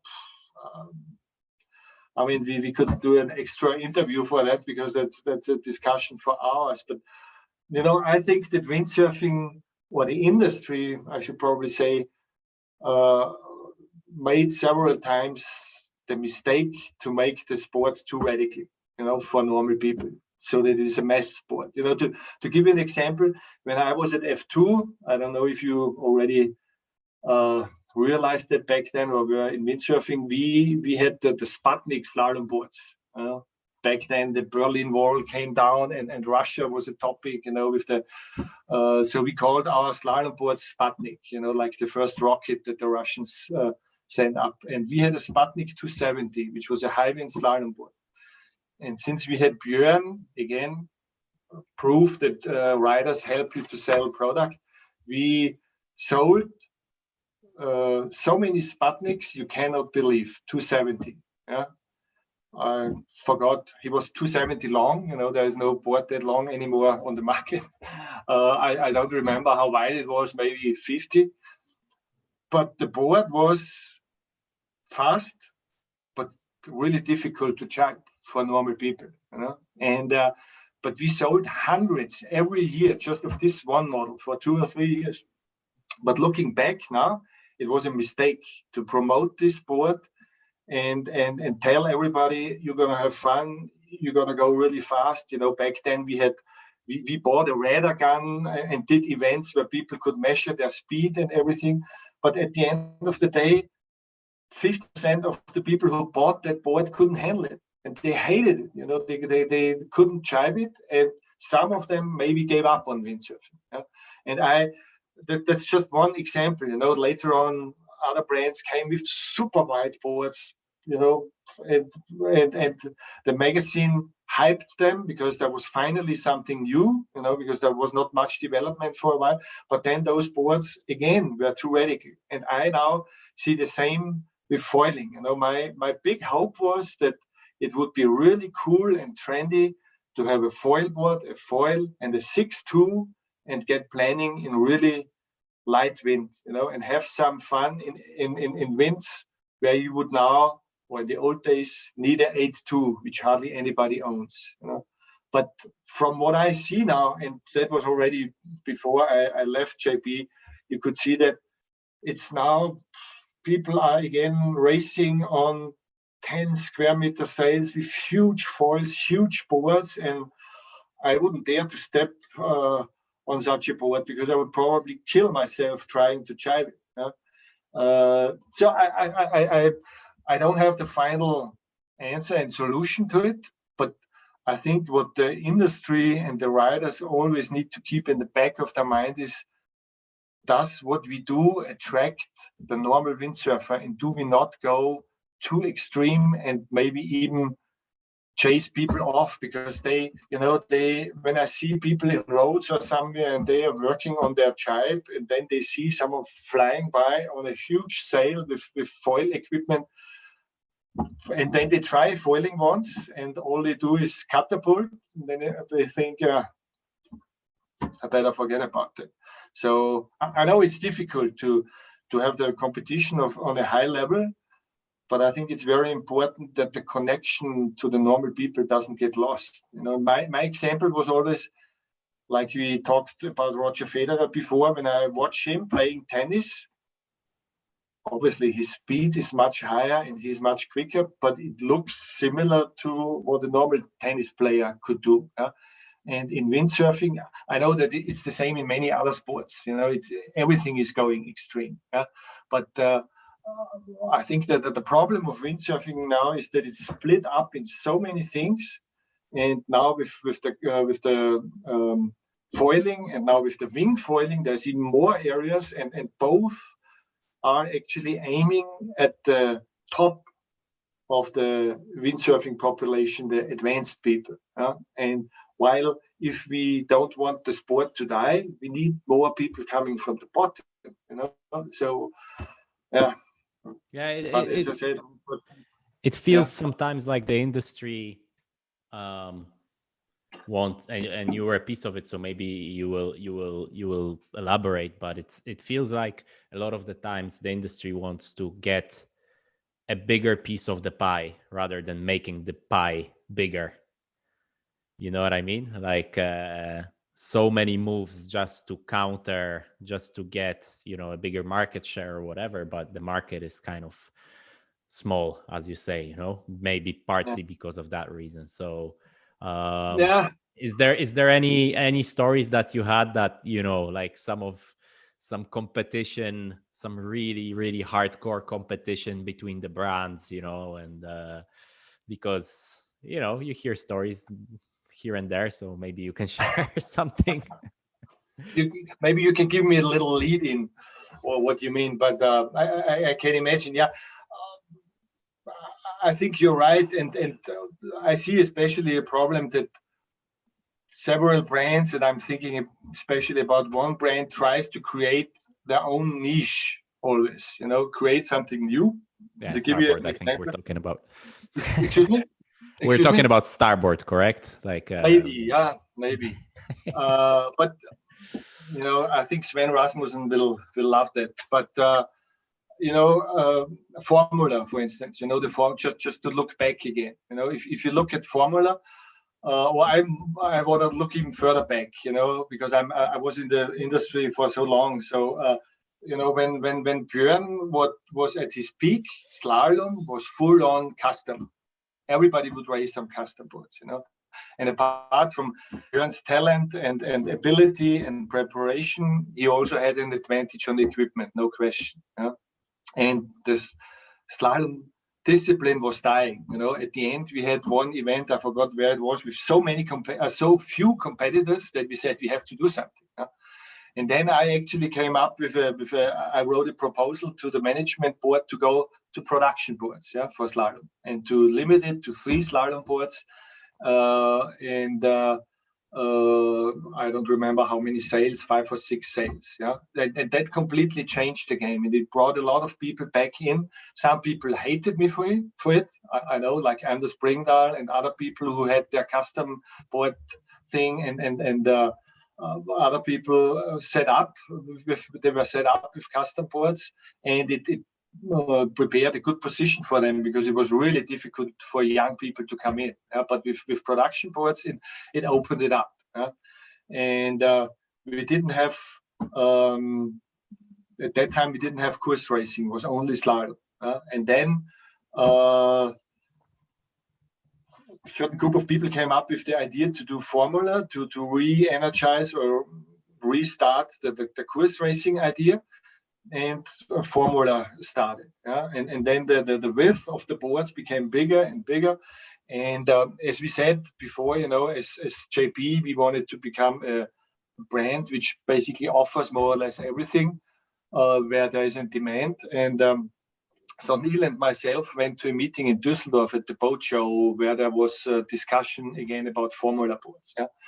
And there was Swain, and he was pushing like hell to make Formula boards 120 centimeters wide, And we were just on the edge of maybe we should enter the Formula board market as JP, put some development work into it. And then I saw that, and he was pushing, and then Neil and myself after the meeting said, let's forget. One day he's going to get it through, and the boards will be 120 centimeters wide. Nobody can fly with it. Who is ever going to buy it to sail this for fun? This is crazy, And the funny thing is, why it actually didn't happen? No, why no idea. No, I have no idea. Because the manufacturer, Cobra, they said, guys, we cannot handle that in the factory. We need to rebuild all the shelves and all the means. We have to transport boards through the factory, and all the doors 120 centimeters. This is crazy. And that's why it fell through in the end. But it shows you a little bit. And the argument was always, but we would get planning a little bit earlier, and the performance would be better. And we're the Formula One of windsurfing. And I always said, Formula One, get the hell out of here. They have millions, and we have peanuts compared to that, And we create a product which is difficult to understand if you watch it from the beach, and which forces the brands to develop a product which no end consumer would ever buy. Who goes sailing on a Formula board for fun? I tried it a few times, and fuck, it's, if you don't have legs like you or Michael Posianis, you can't do it. It's just, and I think those are developments. But on the other hand, it created a tremendous market for starboard.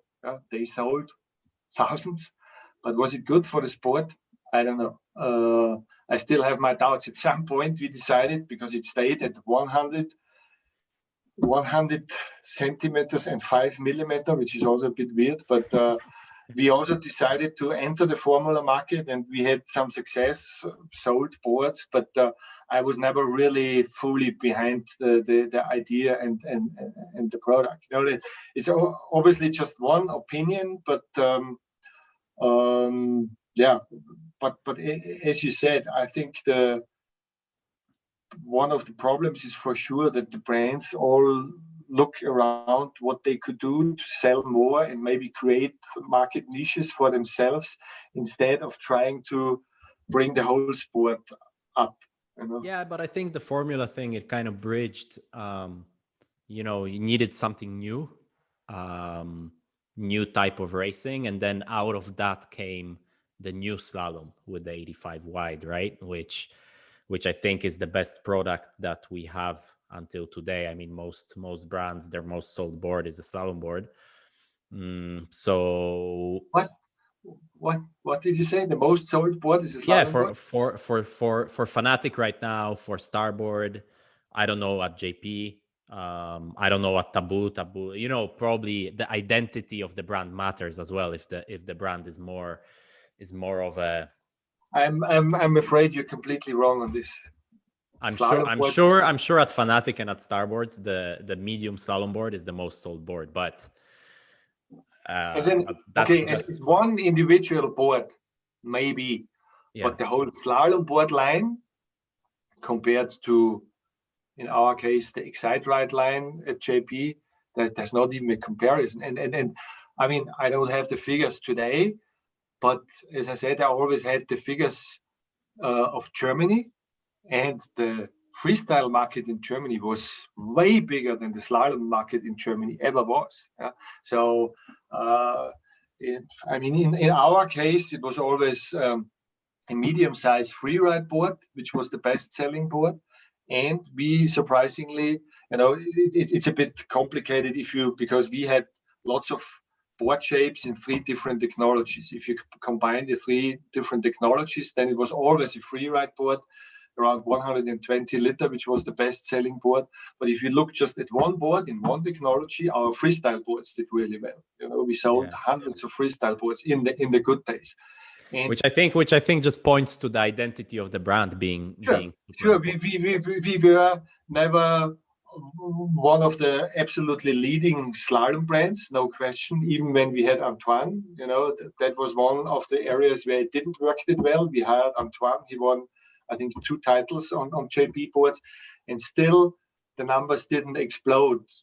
But that was, as a manager, you always need to look why this was happening. And I think the main reason was that we were not that strong in France, which is the biggest, or at least back then was the biggest slalom market. And even though we had Antoine as a French rider, maybe it was our salespeople in France, or it was maybe our image, because it was more wave orientated, as you say. So even in France, our slalom sales didn't skyrocket because of Antoine. But I think, at least in the past, I had a pretty good idea about the total numbers and slalom. Because look at it, who really uses a slalom board? In your world, these days, a lot of the guys, because slalom boards became so much easier. A lot of the guys that used to do free race, or maybe even the free ride guys, move on to the free race, and the free race guys, they try a slalom board and they're like, oh, it's actually not that much harder, and I'm going a lot faster, So maybe there's an image, there's an appeal there. But you mentioned Antoine, which it's funny that didn't necessarily work out. Do you think there is, with some riders, there is something like, oh, he could win on everything? Like Antoine won, won titles on like 3 different brands. And I don't know, like you say, okay, it didn't work out because the importers maybe weren't, you weren't as strong on the market in France. But yeah, how was it dealing with your racing team? Because that was probably the last thing you did on JP, right? Where on F2 it was a totally different time. It was custom days. It was Bjorn was the leading edge there with Peter Thommen. It was totally different. And then at JP you had to construct your race team from scratch. Yeah, we started out really slow, with only Micah Bosianis and Robbie Swift at the beginning. He tried slalom, and he did actually quite good. He was super strong back then, because he went to the gym a lot. And And it was also for Werner Kniegler, it was kind of a new territory. So it wasn't that easy, but it's actually, one of those things, even if you try as a manager to really get all the angles covered, but sometimes you need a little bit of luck as well. I don't know if you remember Michael Busianis, he actually won the title on F2, slalom title. And then he went to JP because F2 was more or less dead. And we built the whole development, everything around him. And I don't know exactly anymore how it was, but I think he won the event before Fuerte, or two events before Fuerte. And then in the event before Fuerte, he had an accident, and he was absolutely one of the title contenders, and he had an accident before he broke his leg. His teammate, yeah. But, the full story, he didn't break the leg in this competition, or at least we thought. He had a cut on his leg, and but it looked okay, and he kept practicing. So he went to Fuerte, and I think he even won one elimination there. Then he went for a second elimination, and he over the starting line to the first buoy. He goes into the jibe, and he hears a crack in his foot and has huge pain. So he falls down. He sails out. And we don't know what it could be. He thinks maybe I pulled a tendon or something. We went to the doctor, and Micah was working his ass off to win the title this year. He basically, I will never forget, he wanted the title. He wanted to win the title for us as a team, for Werner and myself, and obviously for himself and his family. And he told the doctor, give me painkillers. I want to race. I know I'm in the position to win, So, but the doctor luckily resisted to give him painkillers. So Micah went out for another elimination. Same thing, went down the starting line and he just couldn't jibe. So he came back to the beach, and I myself drove him to a doctor then, we didn't talk to the doctor on the beach anymore.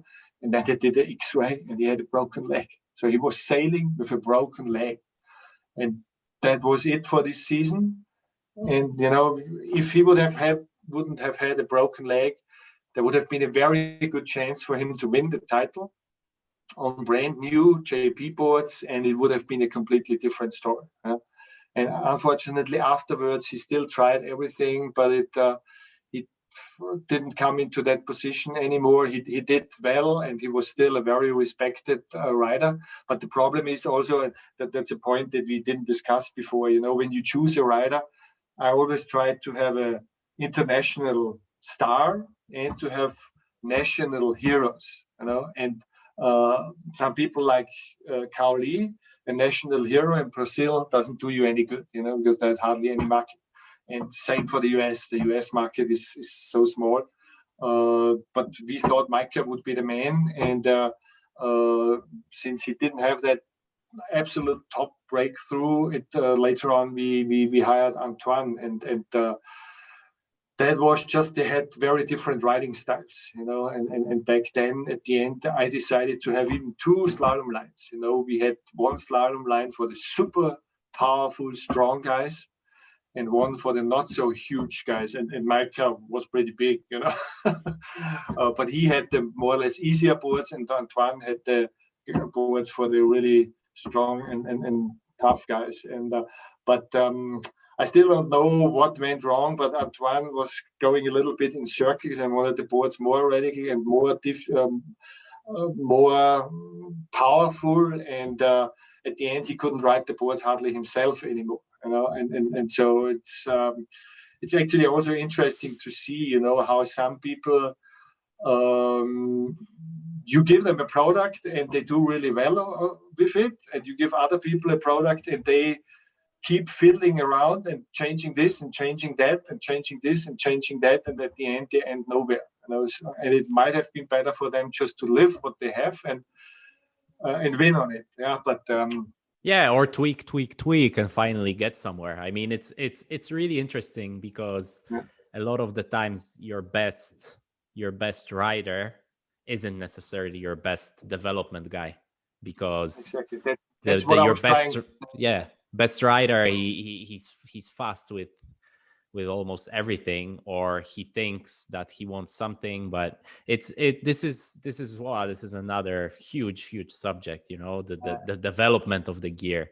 And that leads me. I mean, we the interview, nobody's gonna watch it that long, but just one quick question about this concerning Ricardo, because he's one of a very good example for that, super talented, unbelievable rider.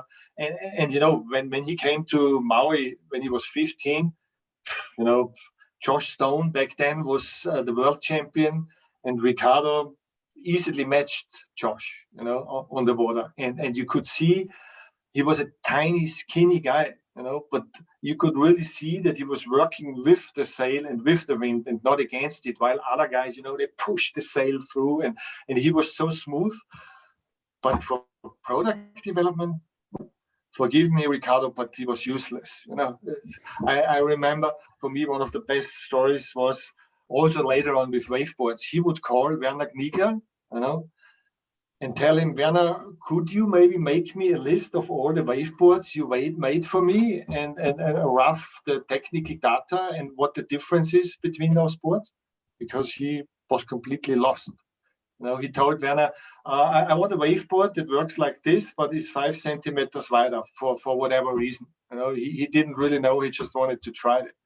And and also really with freestyle boards, he didn't really have an idea, which is okay, because he, as you said, or as I said before, you could give him a product and he would do unbelievable moves on it.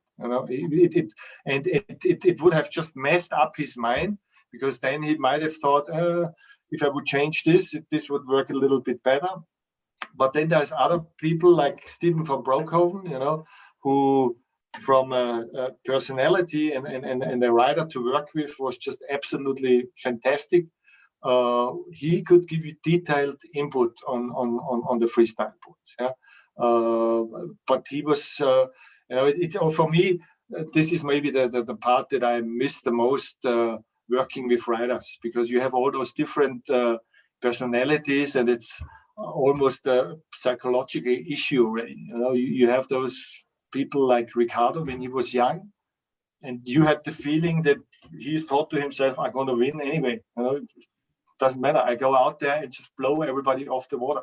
And then you had Stephen van Broekhoven, who would overthink it sometimes. He and again, a little bit like Micah, he desperately wanted to win for himself and for the brand. I know that, because I had so many talks with him, and he almost wanted it too much, and there you as a manager, you try to help a little bit and relax him, but there's only so much you can do, and I'm also another psychologist, so that I can help him, but I tried my best, but it was always fascinating to see those different personalities.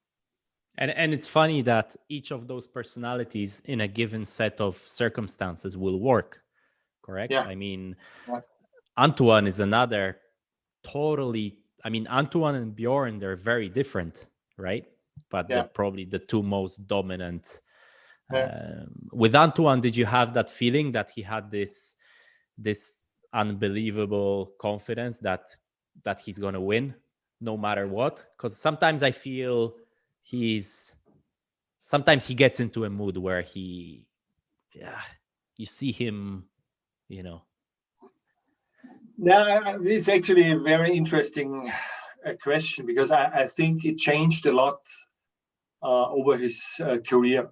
I remember him when we had the first Supercross events, in Fuerte. And Antoine wasn't really top in slalom back then, but you could see that he's super talented, and I think he was still on HD back then. And he should have won the Supercross races, because he had the spokes dialed, and he was really good in jumping over the buoy, and he had, they had to duck jibe around the buoys. He was really and the good. Speed as well, of course. And he obviously had the speed. But his confidence back then wasn't there. He many times he fell on the way to the final, or he fell in the final. But 2 years later, he was a different personality. As in many sports, the more you win, the more confident you become. And then towards the end of your career, it maybe goes a little bit in the other direction again. Your body starts to create problems.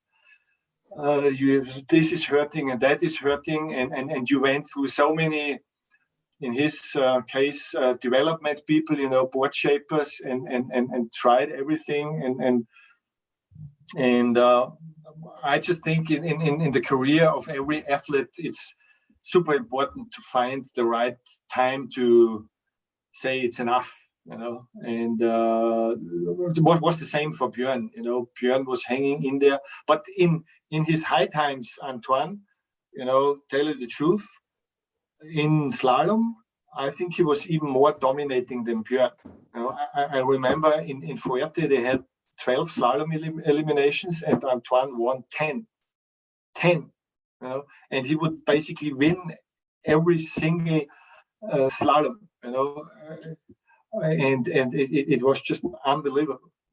Bjorn was fighting a lot more. In the end, he also won, but he had to. That's at least my impression. He was not as super dominant as Antoine was at his very best time. That's an interesting take. That's so interesting. He also had at that time. Antoine also had a super strong mind, and he always appeared on the beach so totally relaxed and calm, and nobody knows what it looked inside him, but what you could see, he looked always totally like he was in his totally balanced and very confident. Yeah, it's crazy you mentioned that, because he only, like you say, he only started winning probably in his 30s, and now he's like 47, and right. he doesn't feel, I mean, he sometimes says he's gonna stop or whatever, but I see that deep down he just loves to win, and now with the foiling is easier on the body. I think we might see him until he's 50. Yeah, but it was already with Bjorn. It's at the end. I think it's not good for the guy if you keep going and going, because at one point there will be the point where you cannot keep up, and it's also not good for the sport. Because if a guy wins for the 13th time in a row the overall title per year, the people start to fall asleep, and it's and as much as I always had respect for Bjorn, but that at the end it was good that he finally decided to stop, because otherwise it would have gone on for another 2 or 3 years. Yeah. Speaking of 1 million titles, how many world titles did you win as brand manager? Maybe first on F2 and then on JP? Come on, don't tell me you didn't research that before before the interview. I didn't think about that. I know that we only, hi Sven, you will always be proud of that. We only won the Constructors' Championship only one time. And he won it. He probably doesn't know anymore how many times he won it. But rider titles, I honestly don't know. Bjorn and Josh Stone, freestyle, and Kauli and Jason and Ricardo and Antoine and yeah, probably in the region of including Bjorn's, Jesus, I don't know, 30, 40, I don't know. Yeah. But that wasn't my achievement. That's why I never kept track of that. What I'm getting at is that you probably won, like, as a brand, as JP, your riders won like probably 10. We could even count quick. 2 Josh Stone, 3 Ricardo, that's 5. 2 Kauli, 2 Antoine, so that's 7, 9. But where I get stuck is with Bjorn, because he won the overall title, I think 12 times, and then how many individual titles? Yeah, Bjorn is much harder to count, but let's count JP. Let's say it was 9. And since you left, how many did JP win? I don't know. And I think But, that's the best. I know it's none. I know it. Maybe Antoine won again, another one. I So don't my think whole theory, that was my kind of, my grand finale to end it there with that you were, probably, if not the most, then one of the most successful, brand managers to on the competitive side of things. So I think that over speaks. over the 28 years of my career in windsurfing, I'm quite sure I can say that. Yeah, especially probably thanks to Bjorn. And as you mentioned, Jason, Josh, Kauli, Ricardo. So yeah, I was probably pretty lucky picking the right people. And for me, as I said before, it was always super important. I truly believe that having cool winning guys on the team helps to sell product, because everybody wants to be associated with a winning team, right? And but in all honesty, in the last few years when I was still with F2, we were not that successful anymore.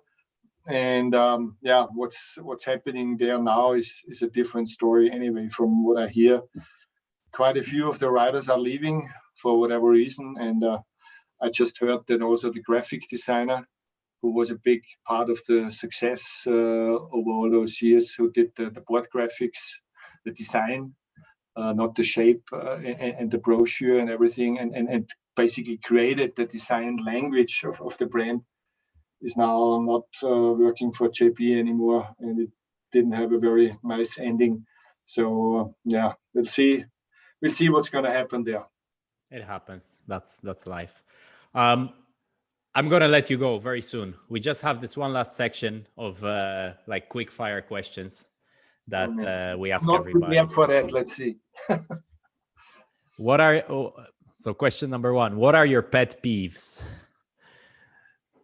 You have to help me a little bit. I'm not sure if I understand that. Pet peeves are like things that kind of annoy you on a like almost if. I always give this example. For me, is like the dentist. I cannot stand it for some reason. Like something that really bugs you, something that really.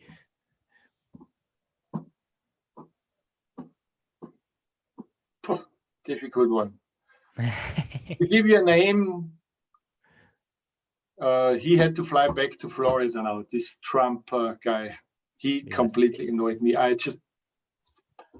I love America, but I could not believe that he survived 4 years in power. It's just, and all what happened around him, and maybe that's the way to put it. Politicians who are so about themselves, that really pisses me off. Yeah, it's. I think politicians should work for the good of a country, should love people, and not work for their own pocket and for their ego. What is your guilty pleasure?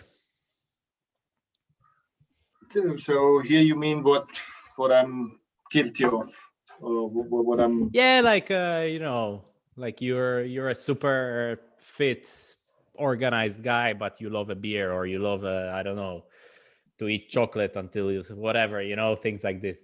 That's more or less the guilty pleasure, the typical kind of.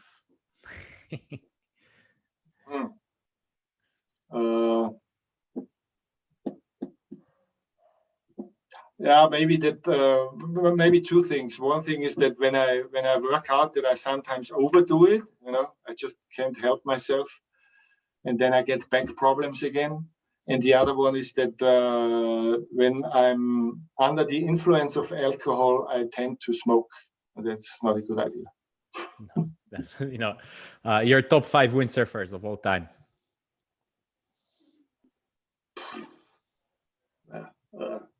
It's difficult if I now only mention JP riders, but Bjorn for sure. Kauli, Robbie Nash. How many do we have now? Three, You four. mentioned three. You mentioned three. You got two left. Three, okay. Ricardo, and obviously my still good friend, Jason. Perfect. The But most. there's so many other great guys who I respect and admire. You know, it's I didn't get to talk about that, but for me it was always a pleasure and a privilege to work in this industry and work with those athletes who did things who I couldn't even dream of doing, you know, because as one of the few brand managers, I'm not coming from the racing side. You know, I was an enthusiastic windsurfer, but I never windsurfed at the level of several other brand managers. But maybe I made up with education and life experience. I don't know. Yeah, that's another big topic for another interview, like the windsurf guys versus the educated business guys, you know, who should actually run the sport. I think a good mixture is the best idea. Yeah. Who's the most underrated windsurfer of all time? A guy that you thought was super talented but never made it, or a guy that should be considered as top of the top but isn't? Well, that's actually a quite sad story. I think a guy who would have had the potential to be a superstar was Peter Thommen. And it's so sad, you know, that he couldn't handle life at the end anymore. And because, you know, he was an F2 rider and you could see he was so talented, and it was actually my goal to make him Bjorn's successor, kind of. And then I left F2. We unfortunately, you know, back then I had to make really difficult decisions who I should take with me, because we were a very small brand at the beginning, so I didn't have a huge budget, so I couldn't take him with me. And, you know, he had this incredible talent, but unfortunately not enough discipline, and he would have needed someone to push him, you know. And I remember that years after I left F2 already, he once contacted me, you know, and told me if there would be a chance that I come back, because he needs someone who helps him to discipline himself, you know. And I thought, oh, that's kind of weird that he contacts me about this. He knew that there was no way back for me, you know, kind of. And then this tragic thing in Australia happened, and he was, from his personality, such a nice guy, but yeah, I think he met the wrong people at the wrong time, and it's a really pity. He could have been one of the really big names in windsurfing, in my opinion. Yeah, for a young guy coming onto the tour, he was one of the first guys to really include you, to really, you know, the guy that you could go talk to and you could ask. He's just such a nice guy, you know, such a nice guy, and so experienced in so many disciplines and so many, you know, just so many areas of windsurfing. Like you say, that mold of an overall windsurfer kind of disappeared by when he hit his prime. But guys like this, I think, especially by professional windsurfers, they will be super respected because, you know, of the versatility, you know. It was really a tragedy, you know, but I don't know what it was, but I remember I don't know if he ever really won an event, but he in Gran Canaria, he won the wave single elimination, which was a huge thing back then. And what did he do? He went out and got completely drunk, and the next day he lost in the super final, you know. And I just couldn't believe it, you know. And you could see it. He could be at the very top, but he would need to keep himself away from all the bad influences that this planet provides, you know. Yeah. Again, I'm kind of sorry that I cannot mention more riders, because there were so many, you know. Alex we didn't talk about Josh Stone. I could tell you a few interesting stories with Josh. Yeah. We're gonna have to invite you again, I guess. Maybe one day. Yeah. Foil freestyle, yes or no?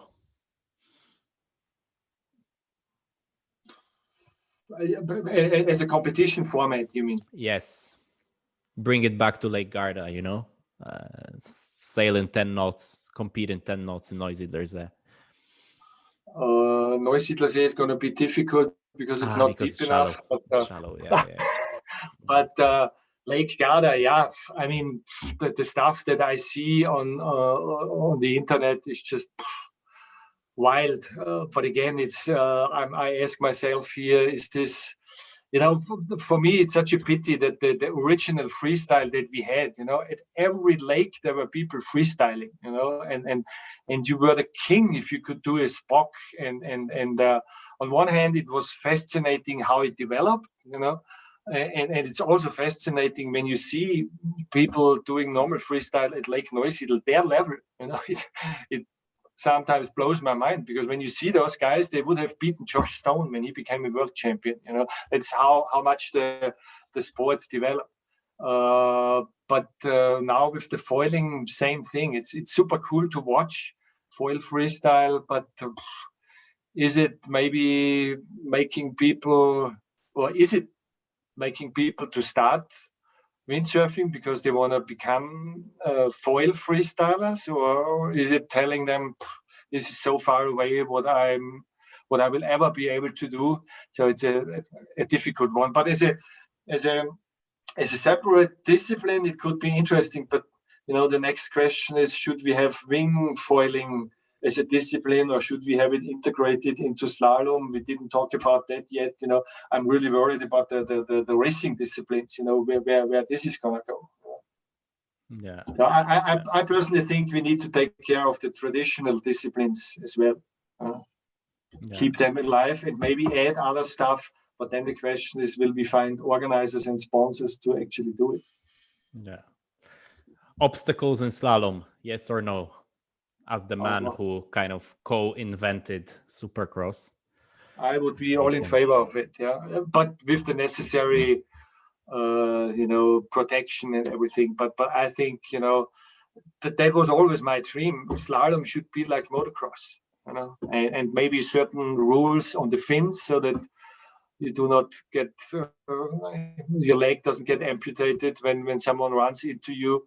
But I think it would add so much to the sport, and it wouldn't be possible everywhere anyway. But in Fuerte, would be so cool. Absolutely, I agree. Worst excess baggage bill or worst check-in story? You must have a lot. I can tell you, my record was I flew to the photo shoot once with 35 boards. 35 boards just by myself. But I don't remember how much I paid, because in the early days when I was flying with so much equipment by myself, the airlines were a lot more relaxed, totally relaxed. It was, and the bags had no weight limits. I tell you, we had bags, we could hardly lift them up. They had 80, 90 kilos.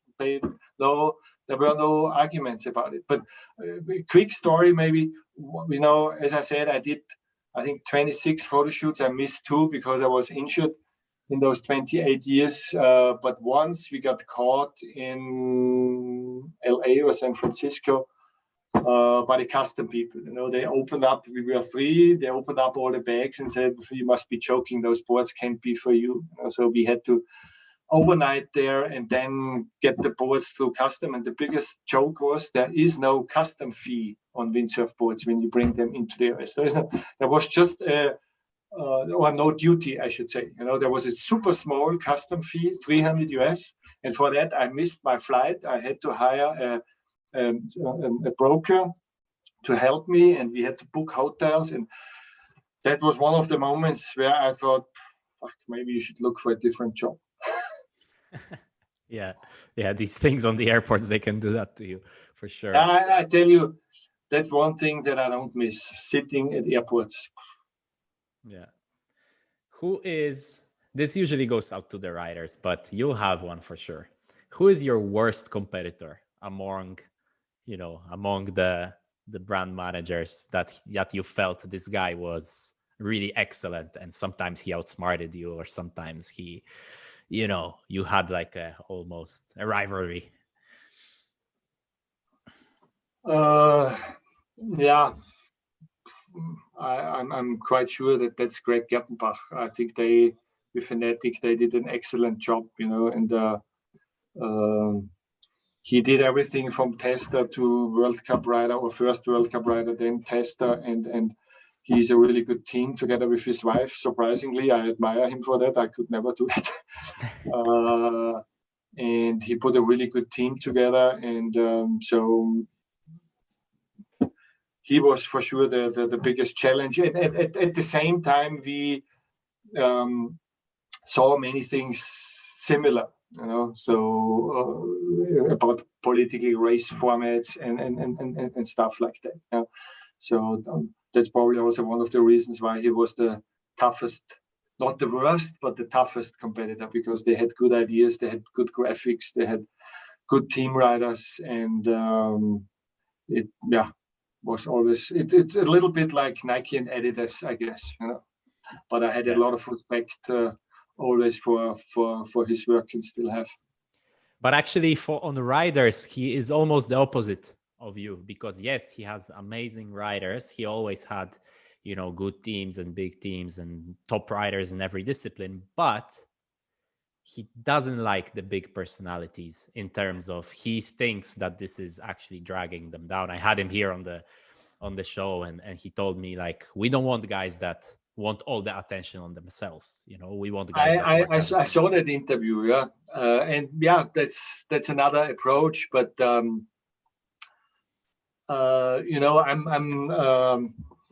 I'm a super enthusiastic skier, and I don't know if you have heard the name Hermann Maier. He was the dominating Austrian ski racer. And I have a friend who actually used to be the race director of Atomic, the ski brand back then when Hermann Maier was at his peak. And he told me that the guy was impossible to handle. He had a huge ego, and he always, in skiing it's even worse, because they produce, let's say, 50 skis, and then the best rider of the team gets to pick. And he always insisted, I'm boss here, I'm the best racer, so I get to pick. But he, in Austria, he was and is a superhero, and I'm 100% convinced he helped Atomic to create an image and sold hundreds of thousands, probably millions of skis for them because of his personality. And from what I hear, he was super difficult to handle. Ricardo was probably a easy cheesy case compared to him. So I think it's either. And it's obviously difficult. Ricardo was a little bit like this as well. Boards at the photo shoot, he wanted to have the board to himself, and he would hide it under the bed and stuff. But for me, this is also, if you have that personality that you absolutely want to win, this is probably part of it at the end of the day. There is exceptions like Antoine, who was never like that, or Roger Federer, who seems to be a super calm person and not self-centered at all. But most of the guys, also Bjorn, he knew what he wanted, when it came to racing and equipment and stuff, and I think if you want to be the best in any sport on this planet, you need to have a certain character. You will not.